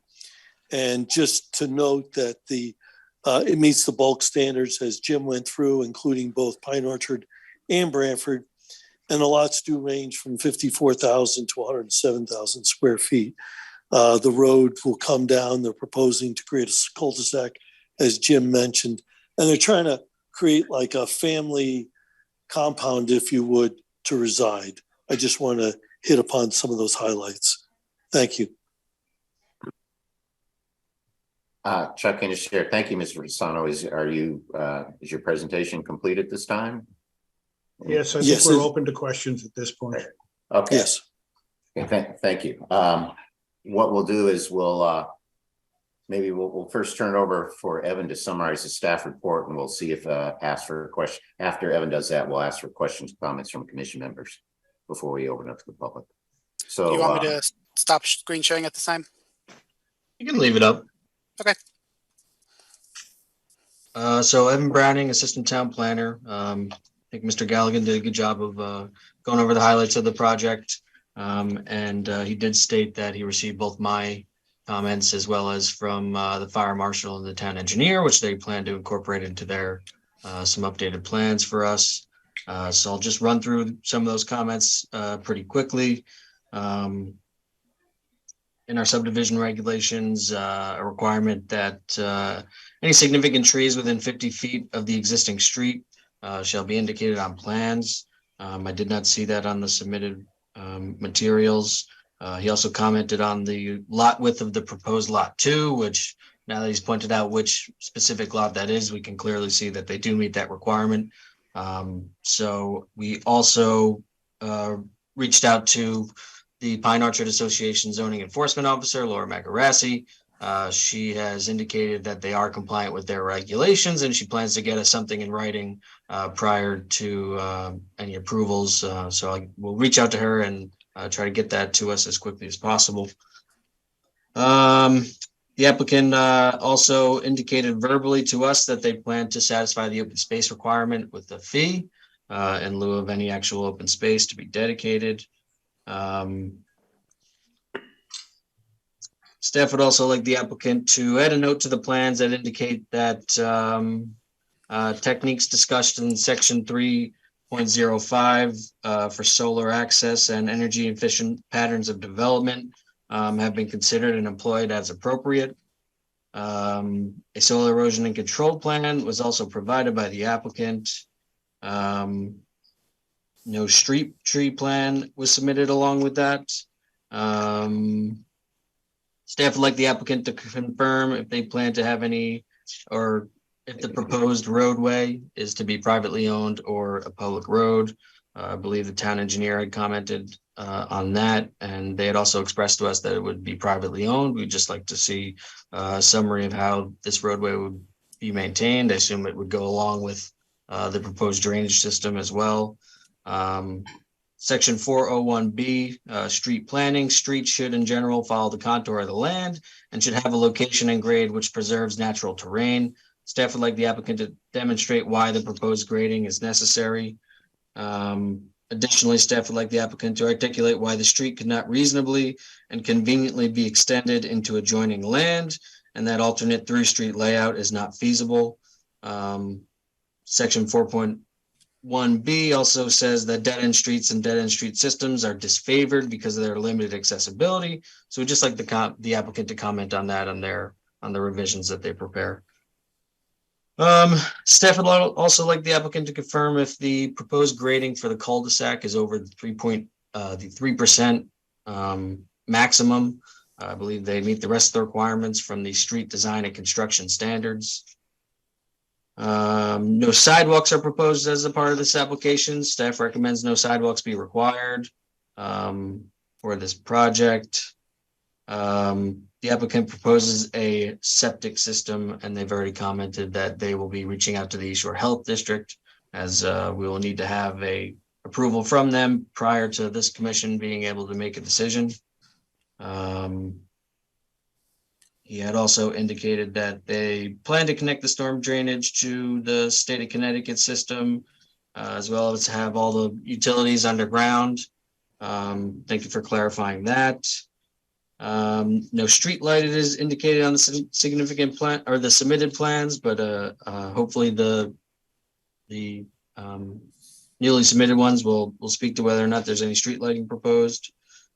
The fire marshal would like the applicant to confirm if any additional fire hydrants are proposed, specifically around the eastern side of the cul-de-sac, as they are concerned about the easternmost interior lot being able to be accessed by the fire hydrant that is actually pretty close to where the proposed roadway intersects with Totucket Road. And just to wrap up, there's a few items from the end of our subdivision regulations from section 5.2B for plan requirements. A few of the items listed there were not complete, so we'd like the applicant to include those in their revisions. Number 1 is a key map. Number 2, identification of significant trees in the proposed area of clearing, the location and design of any street lights, a lighting plan, the location and species of the street trees, evidence of the application to the Connecticut Department of Transportation seeking approval of access onto any state highway or discharge of drainage into a state system. And finally, a portion of the lot 7682 Totucket Road actually falls within our coastal management district. So coastal site plan should be submitted. I think we can work that into the current application that they have now. And staff recommends that the public hearing be continued so that some of those materials I just described can be, and that Mr. Galligan described, can be submitted. Definitely understood. Thank you, Evan. Mr. Galligan, one of the things I think in terms of outside agencies, you're waiting to hear from East Shore, or you're in touch with them, but also DOT. It sounds like you need a permission both for the curb cut and also for the draining into the stormwater system, or drainage system. Have you guys been in touch with DOT? Have you started that process? Or? Sorry, I was muted. Yeah, those are both in process. Okay, great. Thank you. Before we open to the public, are there questions, comments from commission members or staff? Harry Smith, Town Planner. I'd just like to point out and hopefully clarify that the commission's reviewing the subdivision application. I think, as Evan mentioned, it was mentioned also by others. We've reached out as staff to the zoning enforcement officer for the Pine Orchard zoning area. So in this location, town zoning does not apply. Pine Orchard zoning applies. However, the commission is still, as the planning commission, is required to review and approve the subdivision application. That authority has been retained by the town throughout the entire town, including Pine Orchard and Short Beach. So I just want to clarify that. Chuck Anderson, thank you, Harry. Any other comments of Marcy? Yeah, just since you're going to be preparing a landscape plan, you know, it looks like with the railroad offsite, I'm assuming there's quite a few large trees. I'm assuming that there's quite a few large trees over the property. So when I look at the grading, which seems to cut across many of the slopes rather than just trying to tie in as quickly as possible, you know, it seems like you're really taking away potentially a lot of trees. So I would really appreciate if you can examine, you know, grading closer to the road, maybe considering some walls in places that could protect areas of trees. Could, you know, if it's a fully treed site, you know, I think moving forward, we want to be very careful about what we call lawn and just flaring to create lawn. I suspect there's a lot of rock back there, so I would have questions about any potential blasting. And lastly, you know, what I'm seeing is more of a standard storm solution for, you know, just a straight basin. And I would love to see some planting incorporated in that, in a way to make that more natural. It's more of a rain garden, maybe soften the slopes, undulate things a little bit more. You know, you have an opportunity with the grading to, even though you might be disrupting the natural grade, but you have an opportunity to create some with the land in areas where you have to disturb it. And I would just encourage you to do that with the grading. So that's all. Thank you. Thank you. I was scribbling as you spoke. Okay. Thank you, Marcy. Other questions, comments from commission members before we open up to the public? Excuse me, Joe Chadwick speaking. Yeah, would you mind just giving me like a Reader's Digest summary on the logic of the cut and fill and grading, especially in the sort of southwest of the that cul-de-sac?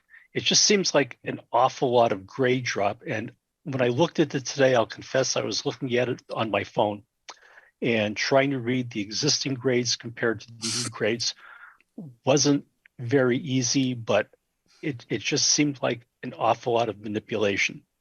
What was the goal of that? Sure. Nick, why don't you bring up the grading plan?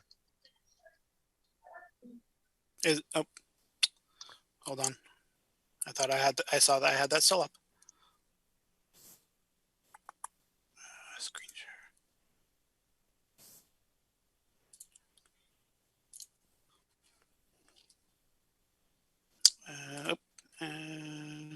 There we go. Sorry about that. Okay, so north is up in this picture here. So you were concerned about the southern area? Yeah, that it seemed to be a fairly serious drop off the side of the road into that trapezoidal basin. Okay, yeah, that is the detention basin. That's why it's shaped like that, and it's there to attenuate the increase in flow from the construction of the homes and the roadway. It creates detention and then meters the water out back into the drainage system and returns it back into the existing DOT drainage system. This site currently drains, as you're looking at the picture, from right to left. And that's what we tried to do, is mimic that direction with the roadway and mimic that direction with the drainage system. So that trapezoidal area in there is actually the detention basin. Yeah, I sort of got that. I was trying to understand how the grade of of the adjacent property met that? I mean, I'm assuming this is all worked out and it's not going to look too weird, but it just Well, from the my quick area look on the phone. Yeah, the area directly adjacent to the edge of the basin, there's a steep incline I guess that's the east of it, and then the goal is over where the homes are is to create some yard area.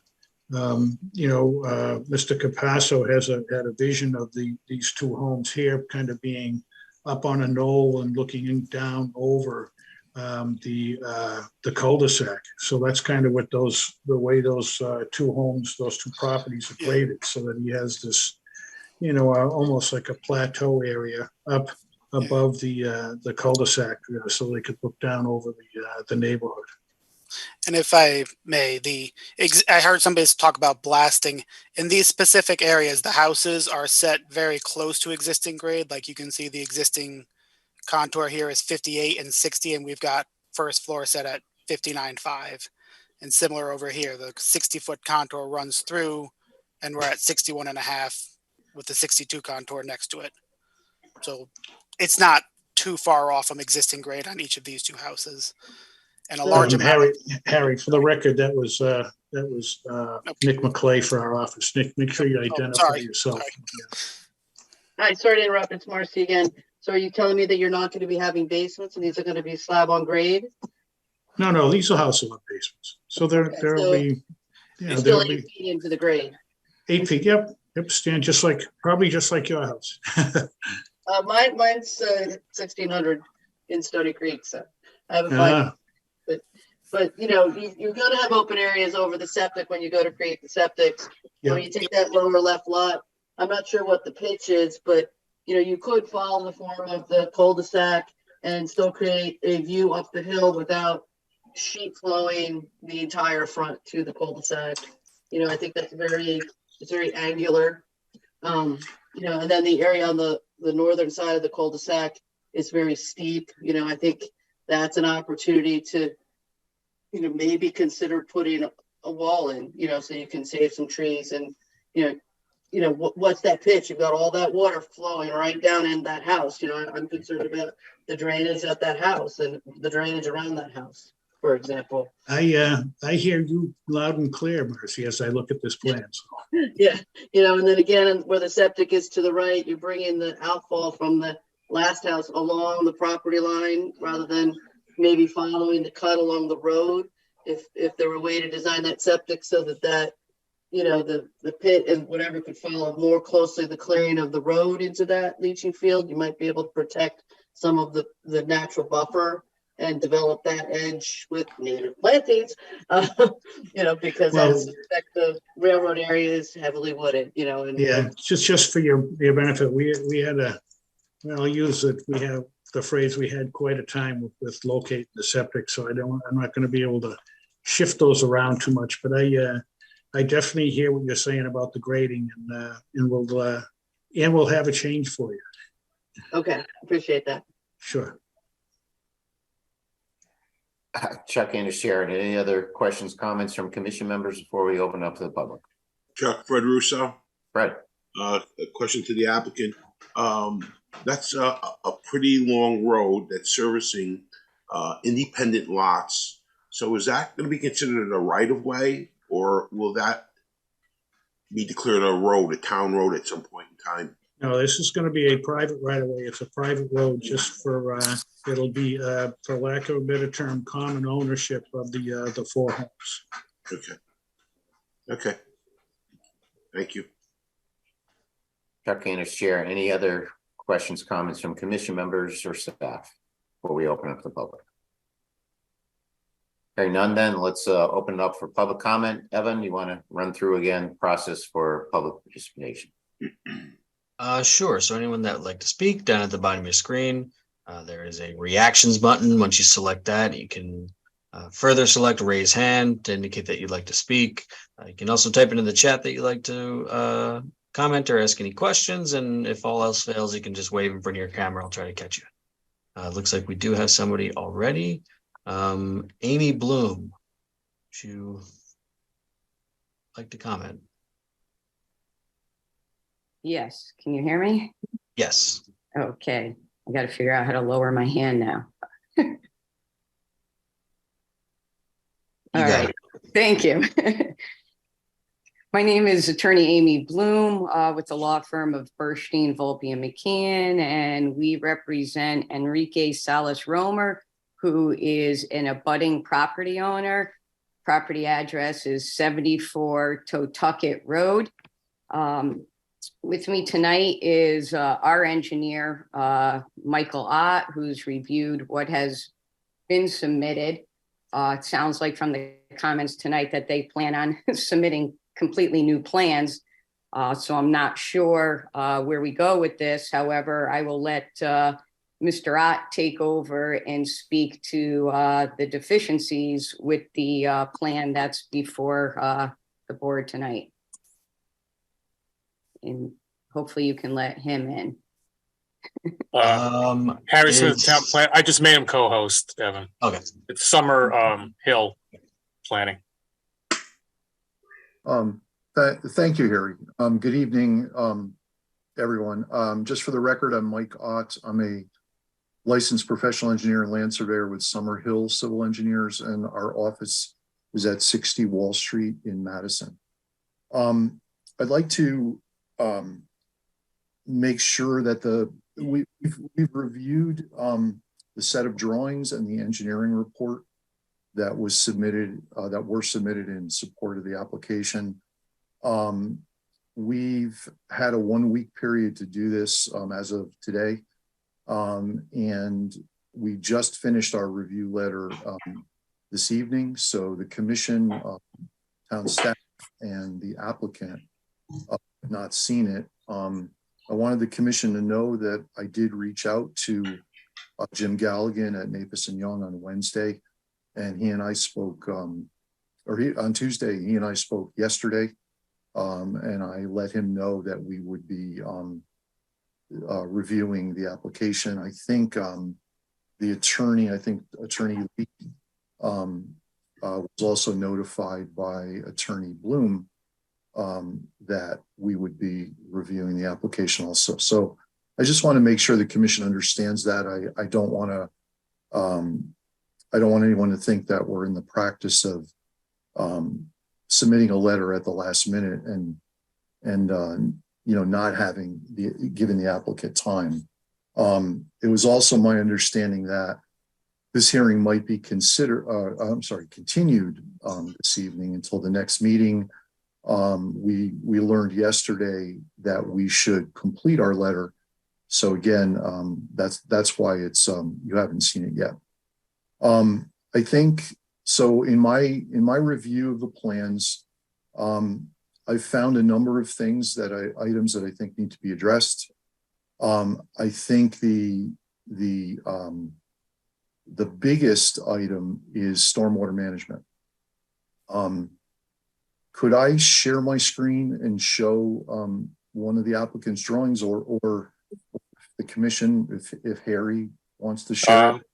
Harry Smith, town planner. Mike, you could share the screen, yeah. Okay, let me see if I can bring up, I believe it's sheet 4 of, which is the grading and drainage plan. And I'll see if I can share my screen.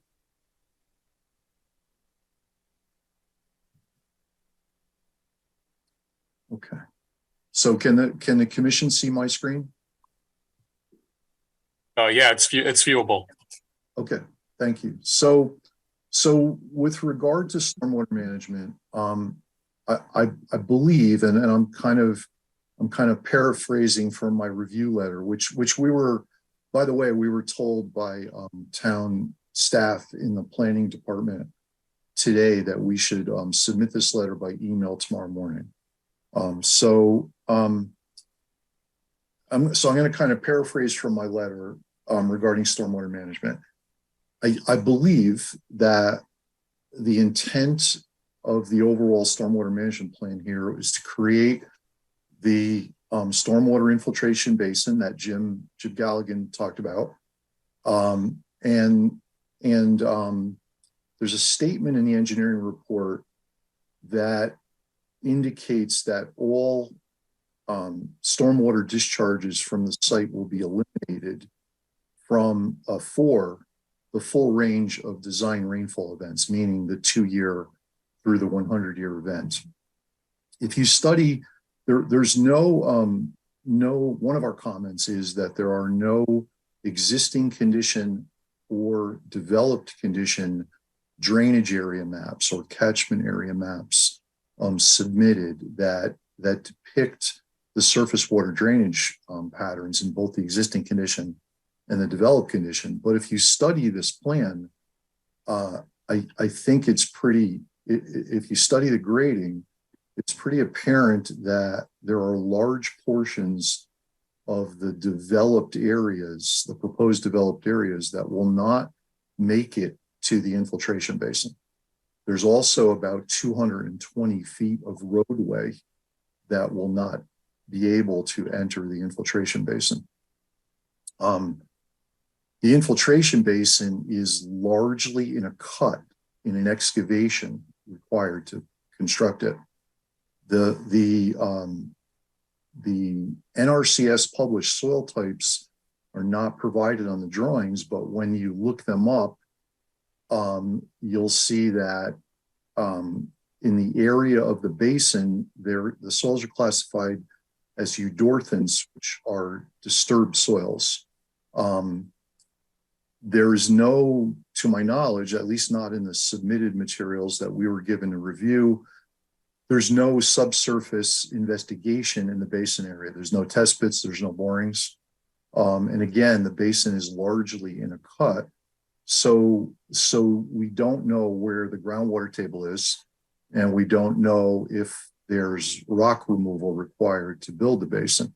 In the bottom of the basin, as Jim Galligan had mentioned, there's a 2-foot stone layer, 2-foot thickness of crushed stone called for in the engineering report.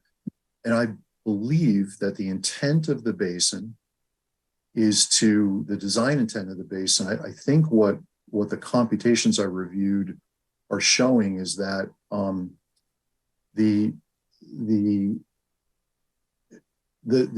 total area of the site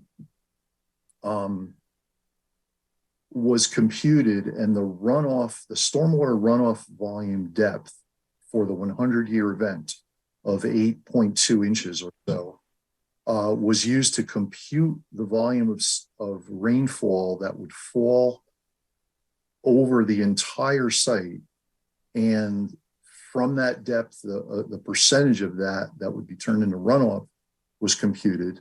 And the infiltration basin was sized to have a storage capacity greater than that rainfall depth. There are statements in the engineering report that indicate that all stormwater discharges from the site will be eliminated and that stormwater runoff will be infiltrated. The biggest issue with that design intent is that a large portion of the site cannot enter the infiltration basin. For example, this lot, I don't know if the commission can see my cursor, but this, let me zoom in a little bit and see if I can read the lot number. I think this might be lot 3 in the bottom right corner. If you look at this grading, a portion of this lot, if you can see my cursor moving, if I draw a straight line right through the long dimension of the house, a portion of this lot drains to the right off-site. Another portion of the lot drains to the south off-site down the page. This elevation contour that I'm tracing is higher than these two elevation contours. So similarly in the rear here, so again, a portion of this lot drains off-site to the east and to the south. A portion of this lot, which I think is lot 4, I apologize, I can't read it, also drains to the east if you look at the existing topography. There is a hollow here in the natural topography, so a portion of this lot also will drain, it would appear by the topography, to the north. This can be readily seen, actually easier seen, on the town's geographic information system, which I'll show you in a minute. And a large portion of lot 1 and a portion of this lot, which I think is lot 2, you know, surface water drains perpendicular to the elevation contours. So if you study the grading, you'll see that a portion of lot 2 and I think the majority of lot 1 cannot enter the infiltration basin. So without getting into a lot more detail, I believe that the stormwater management system needs to be revisited.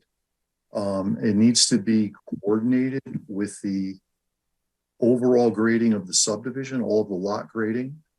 It needs to be coordinated with the grading of the proposed roadway, which, by the way, is also not correct.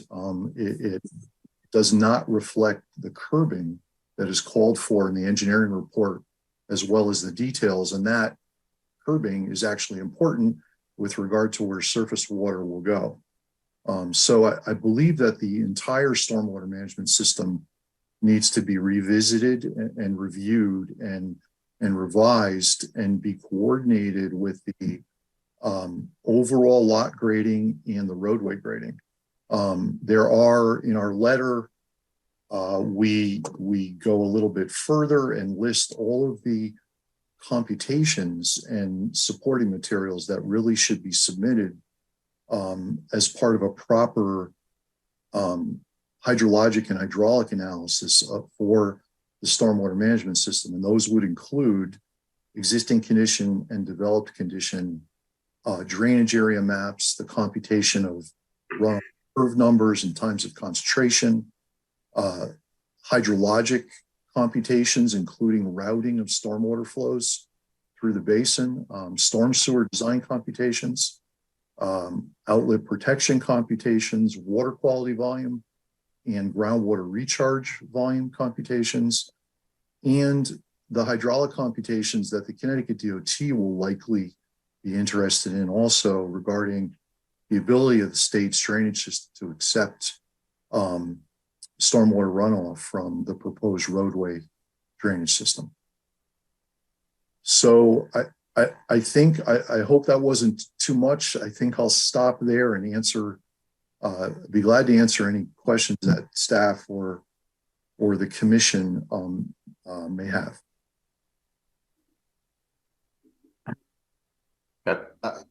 Chuck Anders here. Thank you, Mr. Ott, Ms. Bloom. Any questions or comments from commission members or staff of Mr. Ott? Hearing none. Ms. Bloom, do you have anything else at this time? Yeah, yeah, you're muted. Can you? There you go. Sorry, I wasn't allowed to get back in. Yes, if I could have perhaps Nafis and Young, if they could just pull up on the screen their location map that they shared, their first document that they shared when they started their presentation. So, oh, thank you. So on this location map, you can see the outline in green is the proposed development. Right above one of the green lines is a blue looking like a pond area. That is our client's property. That is 74 Tucket Road. That is blue indicates water. There's been water issues at 74 Tucket Road. It would seem to me, and that blue actually does go partially onto the proposed property that's being subdivided, but the green is kind of blocks it. The There is a 2014 document about soils being tested in 2014 and not being classified as wetlands. But for this application, there is no updated soil samples as to whether or not any of that area is classified as wetlands. Clearly, there is some sort of wetness there, as my client has had flooding issues in the past with the basement, and that there is a sump pump that is needed to keep the water out. We do not believe that this land is suitable for the subdivision. A subdivision has to be designed and arranged to avoid any unnecessary or unreasonable pollution, impairment, or destruction of natural resources. The natural resources here, which I believe is in the engineer report, is that there are a lot of wildlife habitat that exists. We've heard that the property is heavily wooded. There are a lot of trees. There is no plan. We do not know how many trees, if any trees, they intend on taking down.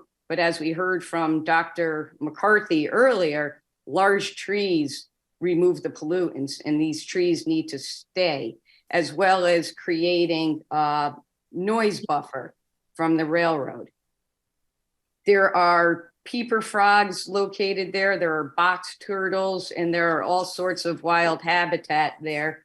I believe in the engineer's report that will be submitted, some of the wildlife is documented on the state's registry.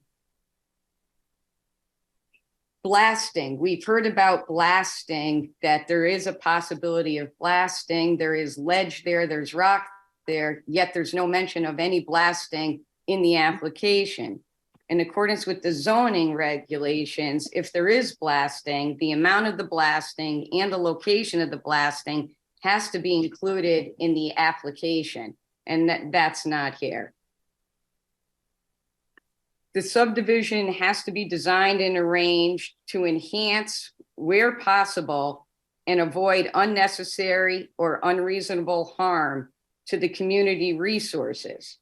Community resources is further defined as ridgetop, hillcrest, significant trees, and similar resources. Again, these plans do not indicate what, if anything, is happening with these significant trees located on the property.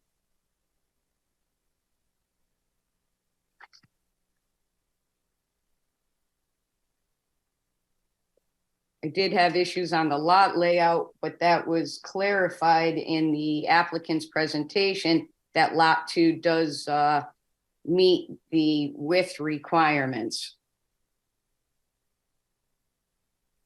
The overall design of the subdivision fails to satisfy 3.03B subsection number 3 of providing safe and convenient access to the property.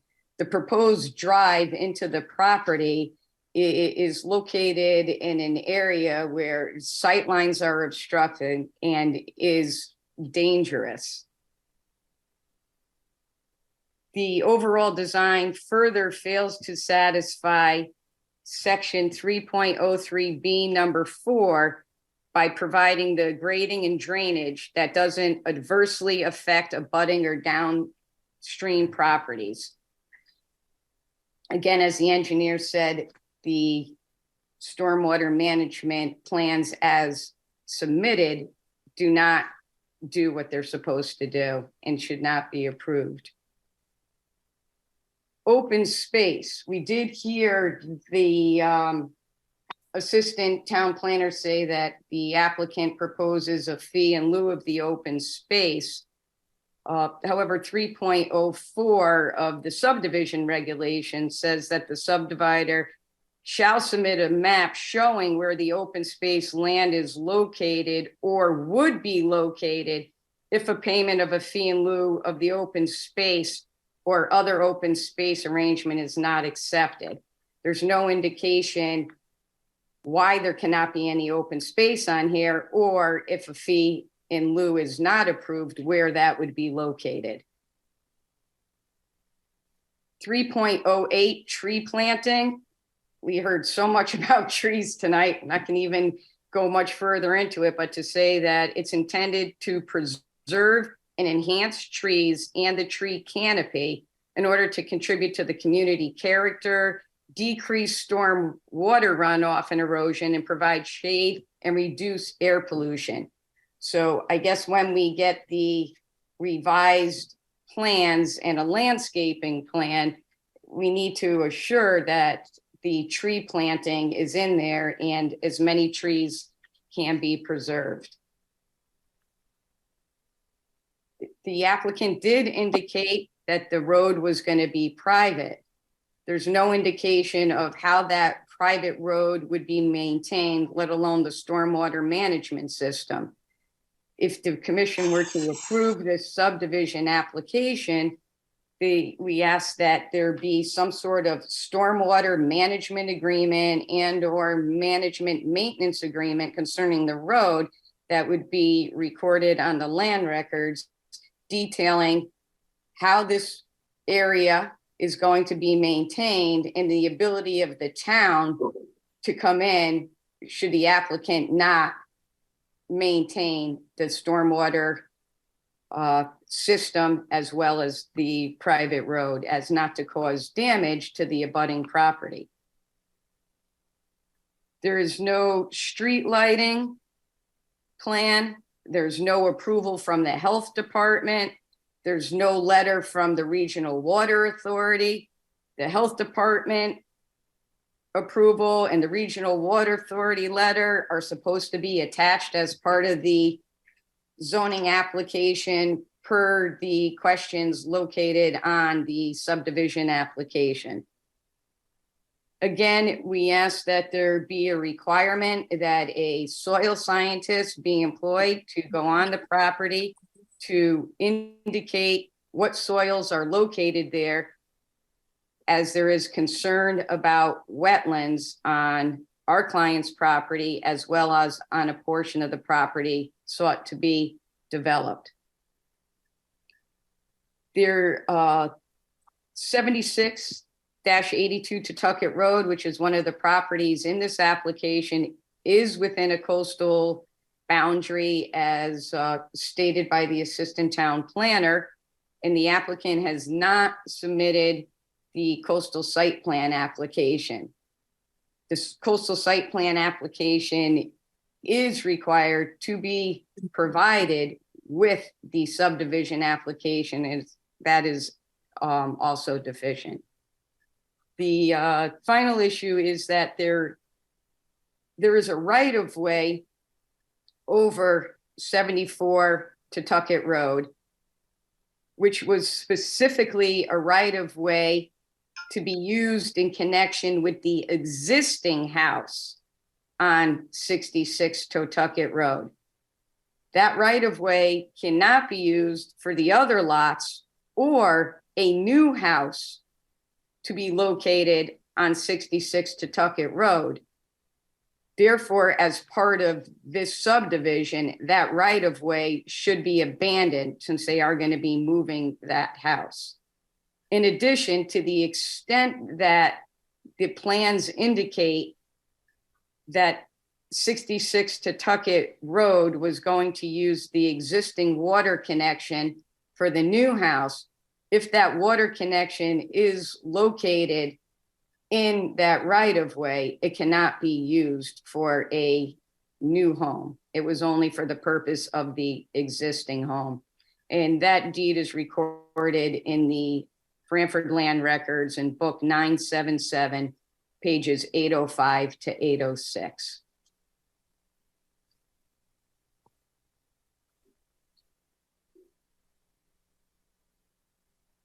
Are there any questions from the commission? Chuck Candace here. Thank you, Ms. Bloom.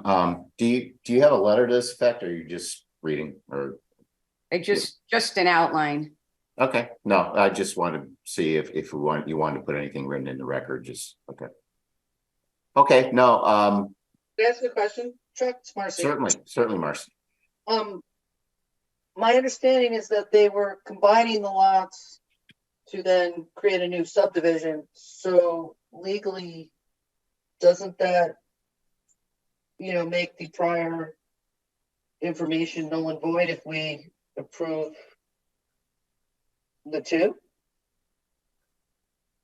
Rather than to just say blanket, isn't that the point of the application that they're asking to do the subdivision, which they would recreate the easements and recreate, or is she suggesting that they need to go back to the water company to get easements for the underground water? No, that's not what I'm saying. To the extent that the water's located in that right of way, that cannot be used for any other purpose but the existing house. Oh, so Marcy again, but if the easement, I'm just saying that if that's the same line of water going to the same general location, let the engineer speak. I'm sorry. Yeah, there's an offsite easement, and that's not really a matter of the subdivision regulations. It's concerns of whatever that easement says and what it can be used for. It's really a private issue, is my understanding. Is that correct, Ms. Bloom? The right of way? Yeah, the right of way, it's offsite. It's not part of the land being subdivided. Correct. And there's an easement and that document governs what you can do, whether you can put a drainage on it, and you're saying it can only serve that house, but that's something we don't have to concern with, right? That's well, to the extent that the plan, the plan that's been submitted to the town indicates that 66 is going to use the existing water connection, and it has a line that's drawn towards 74 to Tuckett Road, but it doesn't say where that water line is located. All the other water lines appear to be located where their new proposed drive road is going to be located. So that's not an issue. Okay, well, that's the applicant can address that issue. Right. Thank you. Did you want to comment on anything, Mr. Gallagher? Yeah, I just simply, we'll revise the plan to show the water surface off the new road. It's a non-issue. Thank you. Thank you, Ms. Bloom. Other members of the public wish to comment? Did you have anything else, or we heard from Mr. Ott and yourself? Anything else, Ms. Bloom? That's it for now, knowing that the matter will be continued.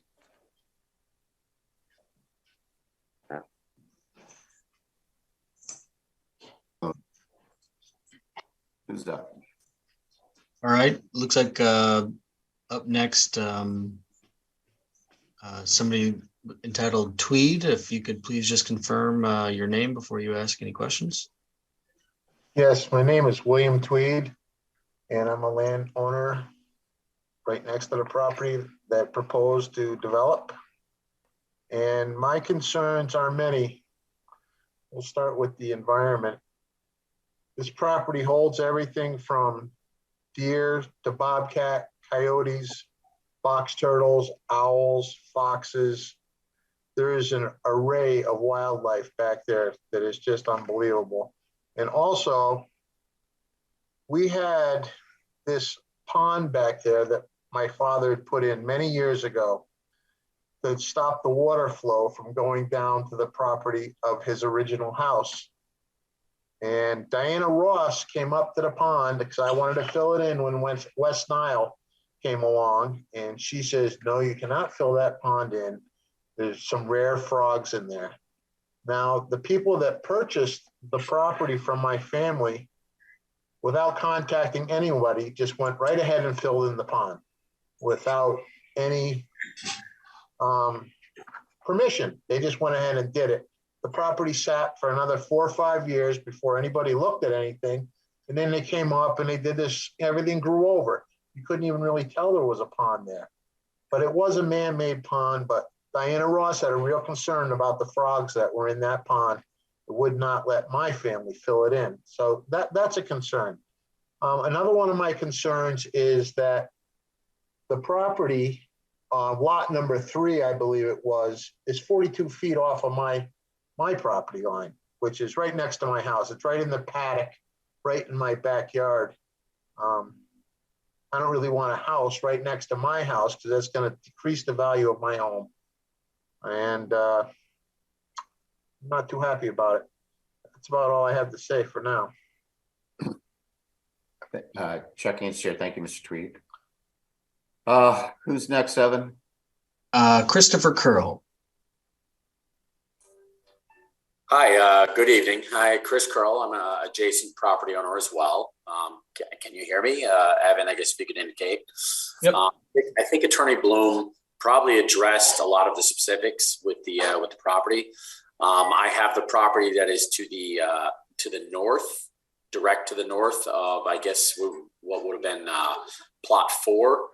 And to Mr. Tweed's concerns, there is definitely a drainage area there that might be of concern, because it does, as was indicated by the professional engineer who spoke earlier. Sorry for not remembering your name. He indicated that it does drain to the north, which is my property, and there is significant drainage going that way. Another concern I have is, again, which has previously been addressed, is the blasting. If there is blasting going on in that area, my concern would be the effects on the effects of the water system and septic systems of the adjacent properties. So I think they would have to have, knowing the area pretty well, will be, especially as previously discussed, there's going to be basements. It's all granite up in that area. They will have to, in order to make a basement, they're going to have to drill and blast. So they would have to have a blasting plan or something to be previously discussed as to any effects or any liabilities for concerns of adjacent property if blasting causes issue with municipal services.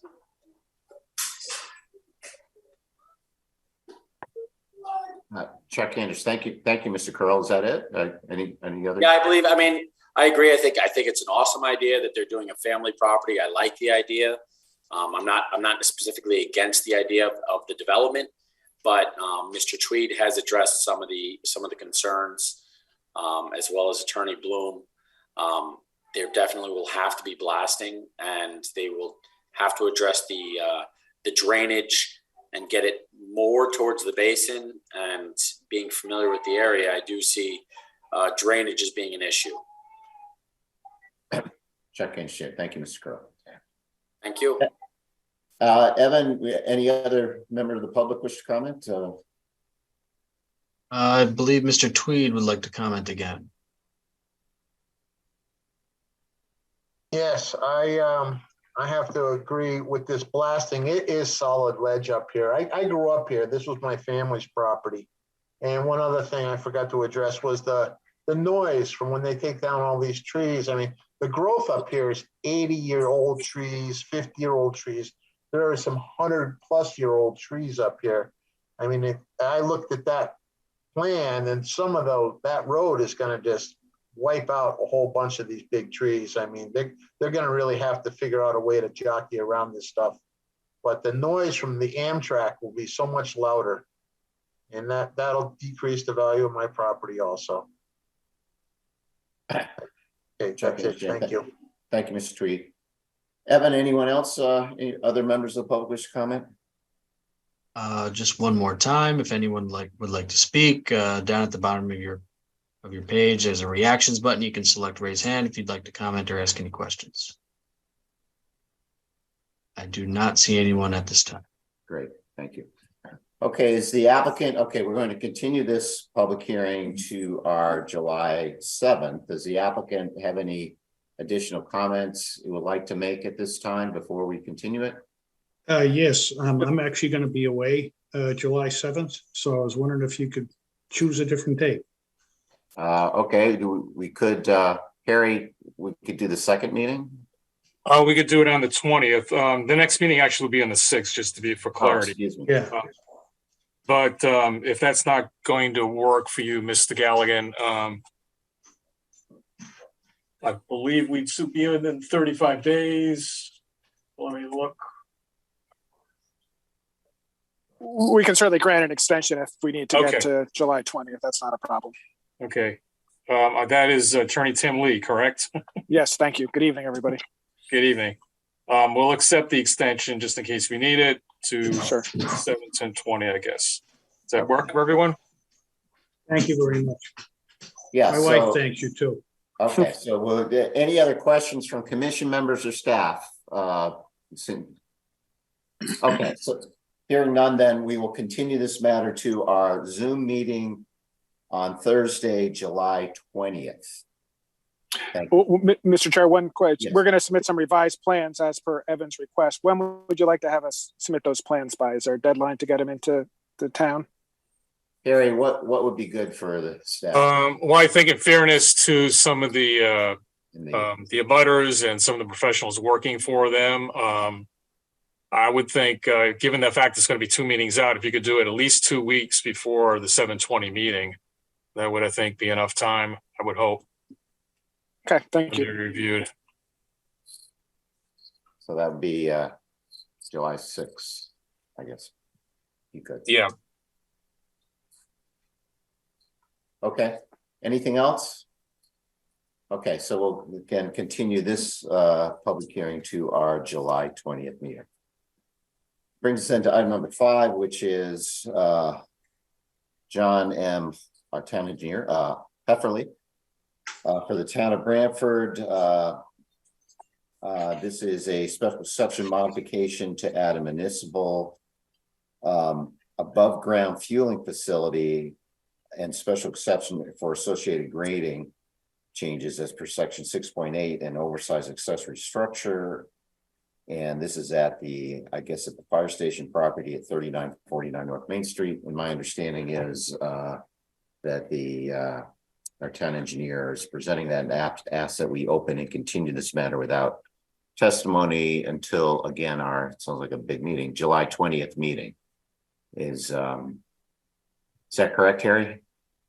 Harry Smith, town planner, that is correct. The reason being that there is a wetland and the proposed additional the pumping station and the fuel tank area is within 100 feet of that wetland. So then the wetlands agency won't meet again until 13th of July. So Commission could not act on that until their next meeting on the 20th of July. Okay. Okay, so that matter will be open and will continue. Item number 5, that's the town application, 3949 North Main Street, to our Thursday, July 20th meeting. So then that completes our public hearing items. I don't believe we have any to take up at this time. I think they were continued. So that brings us then to our minutes, I believe, from our June 1st meeting. And I believe they were sent out in our packet. If someone would like to make a motion with respect to the minutes of our June 1st, 2023 meeting. Fred Russo will make that motion. Fred makes a motion to approve the minutes of the June 1st meeting. Is there a second? Joe Vayuso, second. Second by Joe Vayuso. Any further discussion? All those in favor, Joe Chadwick. Joe Chadwick is in favor. Fred Russo. Fred Russo in favor. Joe Vayuso. Vayuso in favor. Marcy. Marcy's in favor. And I'm going to abstain because I wasn't there. So the minutes are approved anyway. Okay, correspondence. Anything, got anything, Harry? Harry Smith, town planner. No, there's no correspondence this meeting. Okay. Then for old business, that's a P&D holding company. That's the by the C application 107-109 that we need to schedule a public hearing for that. Is that you're going to try to do that for our next meeting, Harry? Is that correct, on July 6th? Harrison Town Planner, yes, that's correct. Same is true for the new business application on 10 Tyler Avenue. Okay, so both of those will be scheduled for a public hearing at our next meeting, which is Thursday, July 6th. Which brings us into other business, and our number one is informal discussion. Proposed Plan Development District 49 and 81-111 Commercial Parkway. We previously had an informal discussion with the applicant on this, and the applicant wanted to provide us with some additional information. Mr. Nuff, and I understand you had a consultant's report you want to present with us. Thank you, Mr. Chairman. For the record, my name is John Nuff. I'm here tonight on behalf of Branford Development Partners. As you mentioned, Mr. Chairman, we were last before you on May 4th to discuss the creation of a PDD on the property at 49 and 81-111 Commercial Parkway. And we very much appreciate the opportunity to address the commission again this evening. I know it's getting late, but I think we can be fairly short. We spent a lot of time at the May meeting discussing, the details of the proposal, and candidly, we were justifiably very proud of it, and we're still proud of it. But we were remiss, and probably more specifically, I was remiss in not explaining how we were proposing a multifamily community, seemingly on the heels of the adoption of the BLHR zone and the approvals for Amazon. So that was my fault, and I apologize for not providing that critical foundation for this request. So our whole team is here this evening, but our primary goal is to rectify that omission tonight in two ways. The first, sort of on a micro level, Chris Shapiro, who's a third generation owner of the property, is here to describe his efforts to find a similar use since Amazon elected not to go forward last May. And then second, on a macro level, is Mike Goldman from Goldman in York, and you've been provided his reports. Goldman in York, and Mike in particular, is a real estate and economic development expert. I've worked with him many times. He works on behalf of municipalities, nonprofits, developers, and has a very impressive resume. He's also was a member of his own school board, so he brings a very hands-on and practical approach to his market study. So hear from him as well. And then I just want to very briefly respond to Harry's most recent memo. So without belaboring this any further, I want to introduce Chris. Hi, everyone. My name is Chris Shapiro, and my family owns the properties that are being discussed tonight. I want to give you a quick backstory of the uses on this site and how we got to this point today. The area that this land encompasses was originally a farm. The use then turned to retail when a variety of retail uses anchored by a JM Fields department store were built. My grandfather then bought the properties and renovated the 180,000 square feet of building space that was there.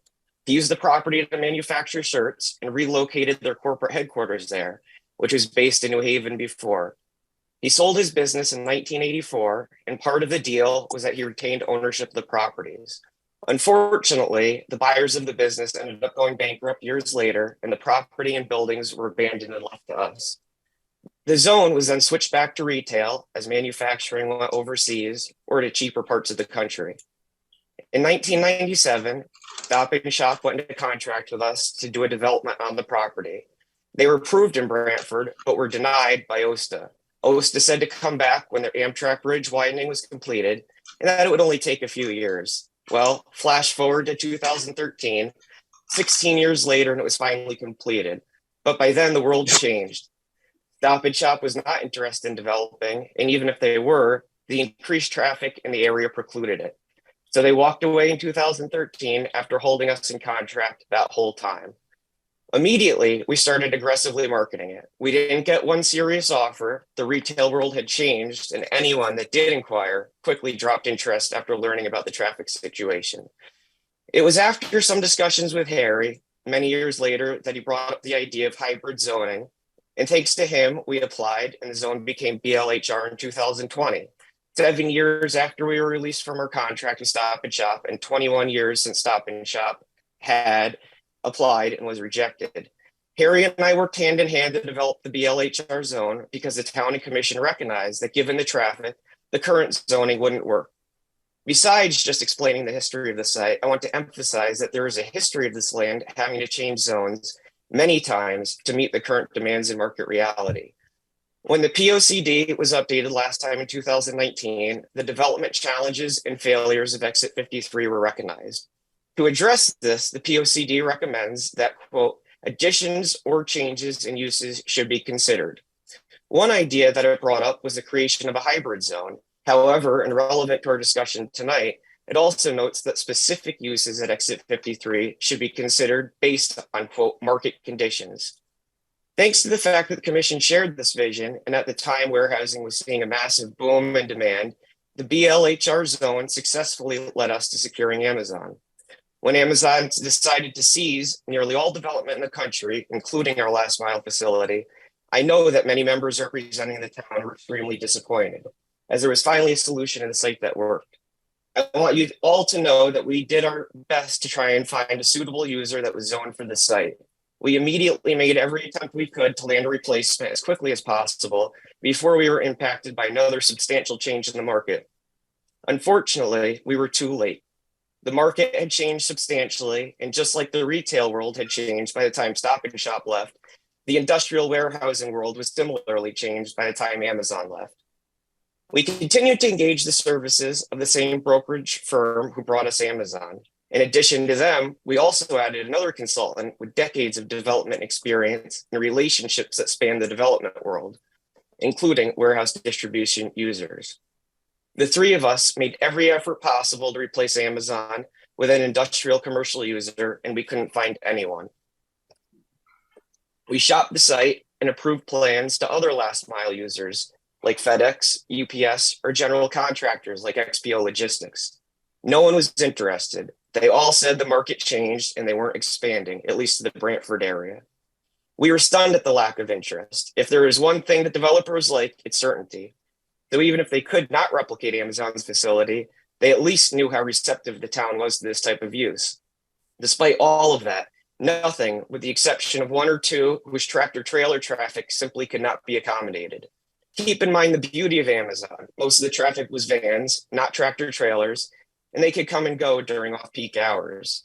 Besides listing the property and heavily marketing it, we also reached out directly to a variety of other users that could be a good fit, besides just last mile facilities. Because of the town's interest in biotech type uses, we even pursued those users, all to no avail. So here we were, no retail, no warehouse, no distribution, no office, no medical. Literally, there was no interest from anyone that could contend with the traffic. But we got significant interest from those who develop multifamily communities. We were surprised too. For decades, we, probably like you, saw this as a commercial site. But meeting with these developers, they saw the property with a fresh eye. I thought about a few years ago when my parents built their house. They lived at Saybrook Station in Old Saybrook while their house was under construction for 2 years. It is a similar multifamily style development. In relation to the proposed development, being discussed tonight, Saybrook Station is also adjacent to Walmart and in addition to I-95. However, their development was done in a way that the neighboring uses did not negatively impact it. With your support, I am confident Howard and Stephen will also achieve this. My family chose them out of the other multifamily offers we received because they are local, great people, non-corporate, have great developments, and are very involved in the communities they are in. It's our opinion that it may be many years before industrial recovers. And even if it does, due to the tractor trailer usage at peak times, most of the potential users would not be possible at our site. In addition, large retail isn't an option due to the traffic. So we view it as a high probability if multifamily is not approved, or if your feelings towards it are negative enough, where developers do not think moving forward with an application is feasible, the land may sit for another decade. By then, the regulations, such as traffic, zoning, and environmental, may have changed to the point that even the uses you may prefer here would again be regulated out of being doable. just like large-scale retail has been. The issue, as we are all aware, is that the site is off Route 1, and due to the traffic, only a very small amount of uses, even warehousing and industrial, can go there that use the whole site or majority of the site. And unfortunately, the users that could go there do not have interest. My grandfather, who passed away a couple of years ago, talked about this property often, even at the end of his life. I truly feel that it was the one thing in his life he wished to see closure on before he passed. I remember him showing me plans in his office and talking about this with me when I was 10 years old, when Home Depot first approached him before they decided to go to East Haven, right before Stop and Shop got involved. Our family has been working on trying to do something on this site for 26 years now that I can personally remember, and 36 years since their family business sold. With our luck so far trying to sell this site, it feels like the movie Groundhog Day, where every day starts over and he tries to do something different to get out of the loop, but the day just keeps repeating. I understand this proposed use was a surprise to some of you, and I completely understand. It's not something I had ever even considered myself.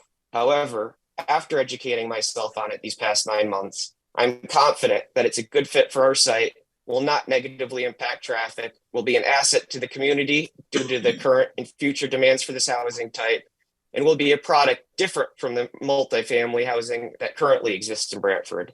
This is a development that would greatly improve the area, and besides the large taxes it will generate, it is a development we are proud to have on our site.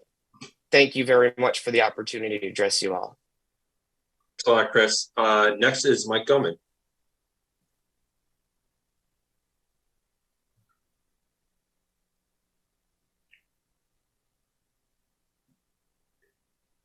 Needs to unmute himself. Yeah, there we go. I didn't want to cooperate.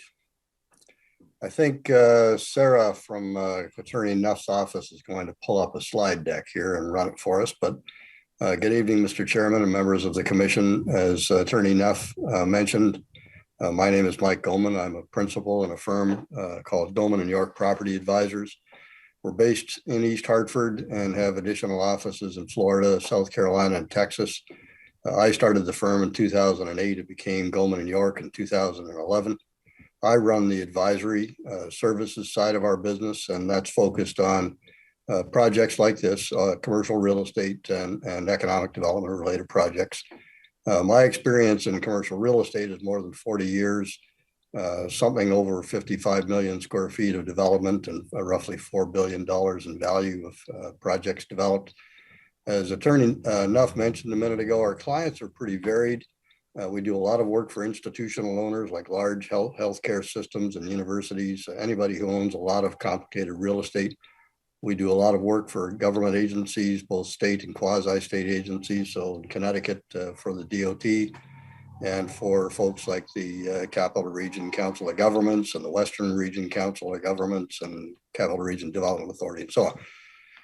We do a ton of work for municipalities. I think right now we're working on projects for over 40 municipalities directly for the municipalities in public policy, economic development, and redevelopment issues. And lastly, we do work for developers like we're doing here tonight. Relevant to tonight's discussion, we've done over 300 market and financial and fiscal and economic impact studies in New England, sort of a background for what we're doing here tonight. So we have just a very few slides that I'm going to go through quickly. All I want to try to do tonight is set the stage with a brief review of the activity in the various sectors of commercial real estate, and then we'll do a very quick overview of our conclusions from a fiscal and economic impact standpoint. So Sarah, if we can go to that first slide. Thank you for the introduction slide, and we'll go to the next one if you would. So Mr. Shapiro touched on these a little bit, these issues, but the reality is that this rezoning is simply necessary from a market demand standpoint if this site is going to be successful in attracting investment. As Mr. Shapiro briefly mentioned, retail of any scale, it's in trouble. There's simply no demand for new development of any scale. As a matter of fact, a lot of our work now is trying to figure out what to do with the vacancy in large scale vacancy in a lot of the retail properties. And it's an unfortunate story, but there's probably 6 out of the roughly 10 major regional malls in Connecticut are in bankruptcy at the moment, and a tremendous loss of value, literally hundreds of millions of dollars in lost value. Office is another sector, very similar, very troubled. Work from home has had a big impact. We're still seeing less than 50% occupancy in central business district office areas. I'll point out that these the factors affecting retail office are not simply the aftermath of COVID. These are issues that have been building for years. We first identified some of this, particularly in retail, starting in the early 1990s. The sector simply got overbuilt. And as we like to say, it's not so much that we're overbuilt in these sectors, it's that we're under demolished. A lot of this stuff has gotten old. It's over 40 and 50 years old, and a lot of these properties have to go away or be something else. Moving on, hotels. Hotels are coming back, particularly tourist-oriented resort hotels, but business-oriented hotels are still lagging substantially. We're just not seeing that, and that's a function of working from home. Business people just aren't traveling as much. Medical uses, there's been steady small-scale growth in medical uses, but they don't suit this site because they tend to be surrounded or nearby to hospitals and other concentrations of those uses. Industrial and warehouse development, you heard Mr. Shapiro's experience with that. That's definitely what's occurring out there today. The vacancy is edged up. The vacancy rate will continue to increase. Financial feasibility, the ability to finance those projects has started to dry up considerably. Debt service coverage, loan to value, and all the criteria they use have tightened up tremendously. That's a sector we know very, very well. We've done a lot of work in it for the last number of years as these large projects have been built out around Connecticut. But it's definitely slowed down, and I would say almost come to a stop in a lot of markets.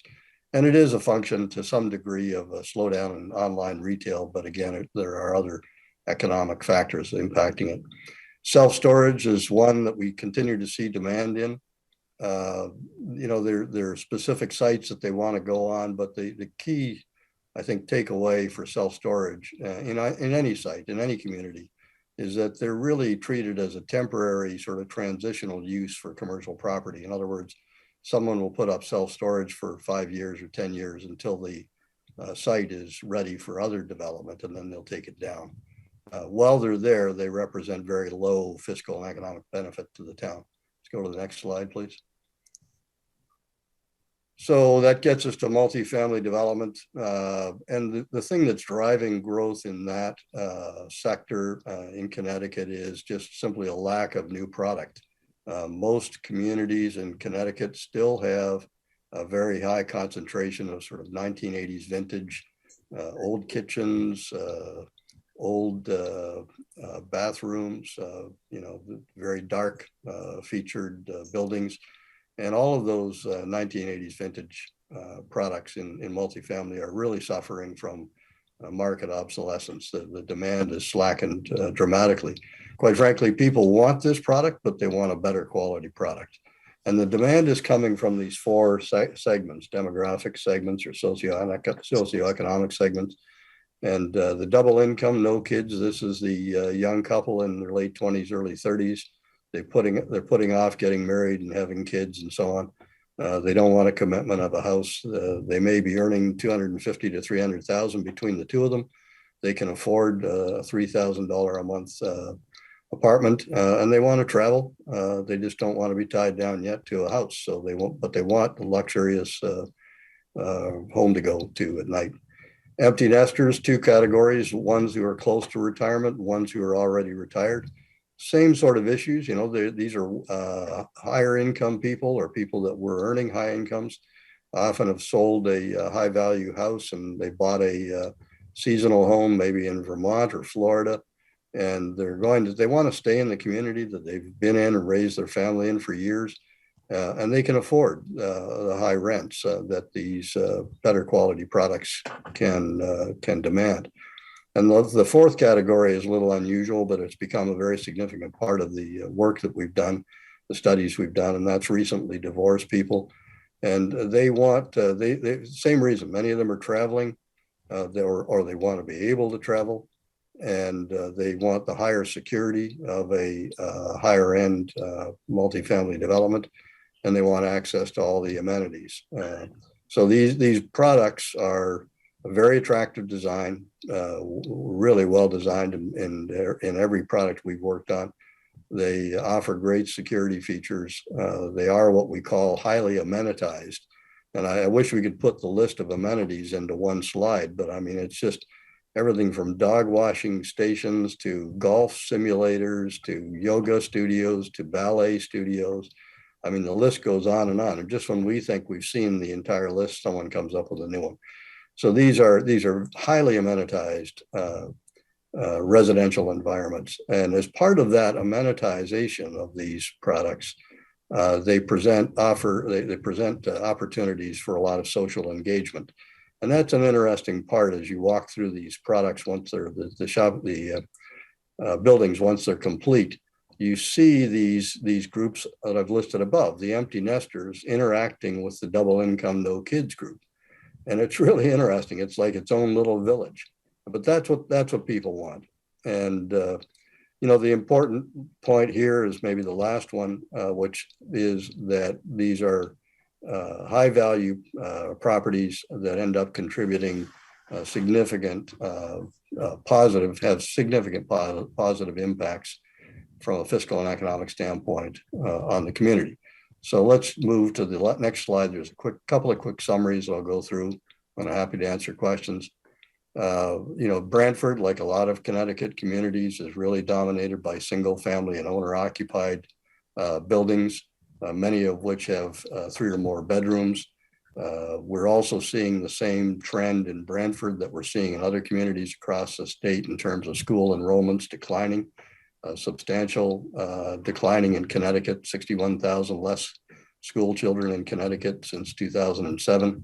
And Branford's school enrollments have followed a similar decline over that period of time, about 863 less. As Attorney Nuff mentioned, I lived in Simsbury for many years. I am one of those empty nesters, by the way. So I spent 17 years on the Board of Ed in Simsbury, and our enrollments went from 5,000 to 3,600 over that period of time. So, you know, Branford's seeing the same trends that other communities are seeing. Statewide enrollments, and this is important from a standpoint of answering the question about, you know, well, do these multifamily products, these multifamily residential properties, do they put a lot of kids in the school system? And the data is abundantly clear. I mean, we've studied this for years now, and the reality is that it's somewhere around, you know, 2 children to 3 children per 100 units on average that are in your system already. That declining enrollment and the low rate of enrollments per household are simply a reflection of the aging population and the increasing median age. And as I said earlier, people delaying children, delaying getting married, and delaying having children. So go to the next slide, if you would, please, Sarah. So as I said, you know, there's been this decline in enrollments. That chart over on the right shows that what's happened. We also had a quick look at housing development from the same period, 07 to 21. During which time Branford added 600 housing units, but at the same time, enrollments in the school system declined by 863. The Board of Ed budget, of course, like all Board of Ed budgets, went up fairly significantly from 2014 to 2022. And the PPE, the per pupil expenditures, increased. Of course, you know, when you start losing students at that rate, your cost structure remains the same. So the per pupil expenditure simply goes up as a result of that. The point here is that new housing is not a driver of education expenditures or per pupil spending. So let's go to the next slide. So the expenditures allocated per our estimate of 46 new to district enrollments that would come out of a development of the one that's in front of you tonight. If you simply use that per pupil expenditure number, you come up with a cost of $558,000. If we then look at general government non-education expenses and use the same sort of methodology, which is really simply taking the budget and dividing it by the number of people, we end up with a government services estimate of $471,000. So, you know, the total expenditures using that methodology comes out to about $1 million a year. Now, I'd point out, as I'm sure many of you have been thinking as I've been talking about this, you know, the marginal cost of adding students, 46 students into the district, is not going to be that $558,000. You know, this cost structure you have is already there, whether there's 46 more or 46 less. It's not that sort of lineal, but when we do these kinds of studies, we have to use a practice book, which sort of sets out how the calculations have to be made. So that's what's in front of you. And as you can imagine, it's basically a very conservative estimate of the total expenditures for the town that would be that would in theory result from a project like this. Go to the next page, please. So I'm going to have to move my screen so I can see it. It's the risk here with these with this technology. There we go. Okay. So if we start to just kind of boil this down into a quick summary, we looked at the revenue from property taxes, both real property and personal property, motor vehicles, came up with our estimate of 1.8 million. We deducted that number you saw on the previous page of roughly $1 million, a very conservative number. So the estimated net positive fiscal impact is roughly 800,000, 782,000. Not to be forgotten about, however, in the analysis are one-time development fees for permitting and connection fees, and they are estimated to be about 3.4 million. So we can go to the next slide, and I think we're pretty much wrapped up here on our discussion. So that's a summary of what's going on in the market and our analysis. You know, you will get a copy of, I think you might have a copy of it in detail. If you're having trouble sleeping one night, feel free to read through it. And meanwhile, I can answer questions. Thank you for your time. Thank you, Mike. I just want to close, and then we'll, address any comments that the commission has with a quick response to Harry's memo. And obviously, he provided a memo when we were first before you in May, and then a short supplement to tonight's memo. And one of the things he mentioned is the purpose section of the PDD, and in particular, whether another zoning district could be appropriately established to accomplish such purposes. And to the extent that the commission determines that the purpose section is an absolute requirement for a PDD, and I don't think it is, because it's just in the purpose section, but if you actually work through your way through the entirety of that purpose section, we actually comply with each of those provisions. So if you look at it, it says beneficial to and consistent with the character of the town. Certainly what we showed you last May was exceedingly attractive and was beneficial and consistent with the character of the town, and obviously beneficial for all the reasons that Mike just explained to you. Beneficial and consistent to long-range improvement to the neighborhood. Certainly, there isn't much of a neighborhood. Our hope is to create a really lovely, welcoming neighborhood, and certainly would be consistent with the nearby condominiums. It has to be consistent with the POCD, and I'll get to it. There are a number of provisions in your POCD with which this project would be consistent. It must be on attractive land of sufficient size to accommodate harmonious design of building facilities. Unquestionably, this is. It's 20 plus acres. It's a unique opportunity to do something really special on a long forsaken piece of property. And then the last is whether another zoning district could accomplish these purposes. Well, I know the references to the IHC zone and percent affordability requirement. I don't think there's a component that's more important than the affordability requirement. I know that maybe in terms of bulk requirements, or in terms of density, the IHC might work. but under the IHZ and the 20% requirement of affordability, nothing could ever be built. So if the question is it could be appropriately established to accomplish this purpose? No, because nothing could ever be accomplished with that 20% requirement. And as to the consistency with the POCD, consistent with what Mike just said to you, your own POCD talks about the decrease in population, that the median age is increasing. You obviously want support for your tax base as called for in section 2.4. Section 3.1, community inputs. Most identified thing that people disliked was the appearance of the town at the pretzel. Well, we can do a lot to help that. In fact, I think we showed you last time, not only would we improve the 2 parcels that we're talking about this evening, but we would carry down those improvements all the way down to Route 1.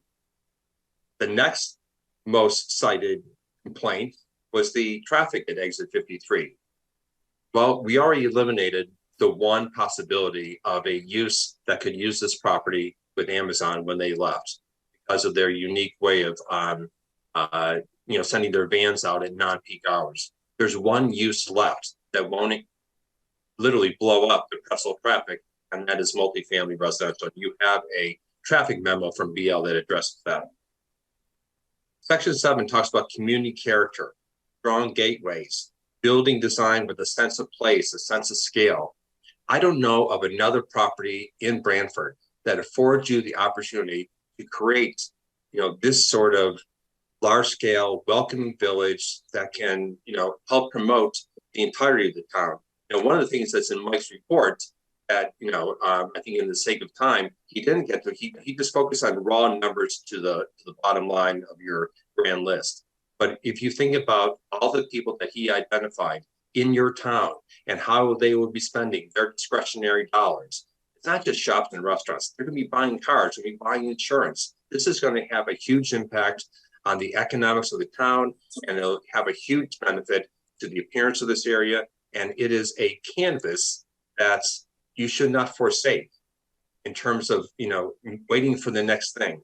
Section 8.3 is the PDD. Talks about an assemblage of land that lends itself to the master plan approach, and also consider market demands. And that's why it's one of the reasons why Mike spoke to you this evening.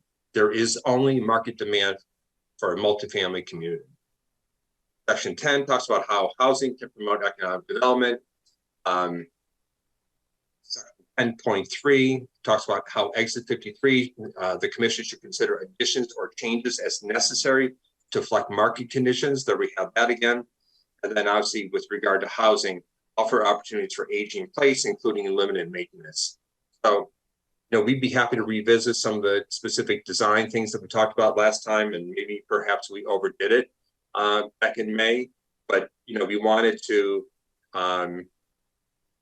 correct the deficiency, or my deficiency from our last meeting, and not giving you this background and explaining how over the course of a year, once Amazon and the world changed once again, we always talk about how the world has changed when bricks and mortar retail has died because Amazon killed it. Well, guess what? Amazon has changed the world all over again by not going forward with most of its construction plans. So here we are with a really wonderful opportunity to build a really attractive community that I think people from all over the area will be drawn to. Many people within your own town would love to move into this sort of community. And we'd be happy to share you some of the imagery that we just.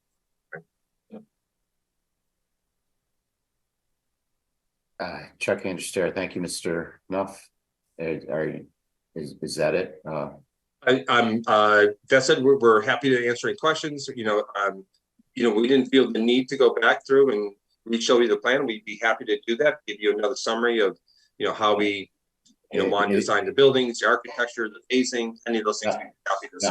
I appreciate that. I think we still have that information, and the idea is, I don't want to make this an application before an application, which is what it's kind of turning into.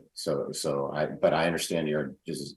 And I understand, Mr. Chairman, but keep in mind what your PDD regulations say is you should submit everything that you would submit for a typical master plan. And I know that most people don't do that. as I said last time, we wanted to do that to demonstrate our bona fides and how serious we were and how seriously we're taking this process.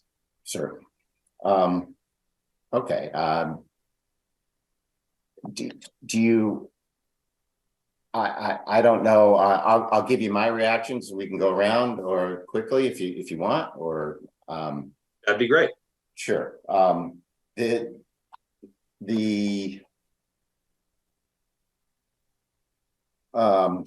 What the fiscal report, I don't dispute that at all, and I still have a concern that this property that's been planned for non-residential since zoning has been initiated, the proposal is now be multifamily residential and a very high density multifamily residential. But I understand all the reasons you've said that is a shift, and you presented reasons and you presented your marketing efforts. I understand that.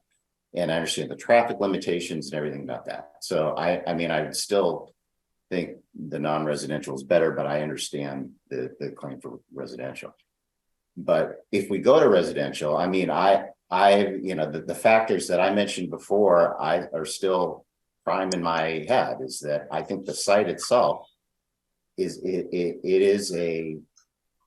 between Route 1 and the highway and across from a Walmart and the exit 53 interchange. It's not just a luxury condo or luxury housing type of site. I think it would be ideal for a more moderate income type of site. If you did multifamily, and the data that your expert presented seemed to back that up. And I'm looking on page 18, when you looked at the vacancy rates, which I think is a substitute for demand, they compared the 4 and 5 star, and that range from, there was a vacancy rate of 16%, and now it's down to like 12%, versus the 3 star, and that's always low. That's like between 2 and 4.5%. So it seems to me there's always a demand for what I would say that is out there. So even if you do that, this seems to be a place where you want a definite affordable housing component in there for this site, and it's likely for all the reasons, even politically, I think that it's better. It's an easier sell. Plus, and I'm taking seriously that we're being hammered by the need for affordable housing. The legislature and everywhere. We just did a plan. In our plan itself that we adopted, it said increase deed restricted housing. That's number 6. It's in there. The fair share thing got out of the legislature. If you looked at that, that's 830G on steroids. It came very close. So I'm taking it seriously. I think if you're going to do that, you need a far larger component of affordable that you would need here. And then whatever, if it's 8% of the medium or the statewide, whatever it is to make it work for you guys or whatever, we do that. But that is, so those are still my 2 main concerns based on this site for this use. If we're going this way, then I would, that's what I think. And I know you said it doesn't work. I don't know. Maybe I don't know why. I mean, I don't, I will trust you. We have approved 2 affordable Summit Place. Is 2, it was phase 1 and phase 2. I don't know how many, 100 some odd units under incentive housing zone. And it was on it was on a main thoroughway. It was on Route 1, which is off of Route 1. So it's close to transportation. I mean, it has the features for it. So anyway, that's what's in my head. I mean, that's just one person, but why don't we go around and let other people comment as well. Other members of the commission want to give Mr. Nuff your thoughts. Fred Russo, I'll go first. The first point, just a point of interest, you listed a number of different options that have come and gone as far as occupying the property. I'm just curious, did you ever, the one you didn't mention was the town of Branford ever approached to buy the land? They always have a need for something. I mean, just as an example, I'm speaking for the town now. I'm just saying what I know as a resident is that they were looking for a property for a public works building. So I don't know. I'm just saying, I didn't hear you mention the town being approached as another possibility. But you don't have to answer me. It was in my head. The other thing I would like to make a point of is that I recall that a few years back we have in town a very, very well-known, experienced developer who wanted to put I would say it was a luxury freestanding unit condo complex. The problem with it was, and I think it was not approved by the commission, was because it was at the end of a commercial industrial park. So you had to go through the main road with commercial buildings. Then at the very end, there would have been the condo. In theory, it looked like it'd be okay, but I think the thought was mixing residential and commercial was not a good thing. Now, I don't know if that's a good thing here or not, but those are the two things that came to my mind as part of this presentation. Thank you. Fred, can I address? I can speak to the town interest of the Public Works building. The town and us did talk about selling 250 North Main Street when we owned that before Bob Sachs bought it from us, and we couldn't come to an agreement. There was a lot of site work required, as you know that Bob was capable of doing, and just didn't make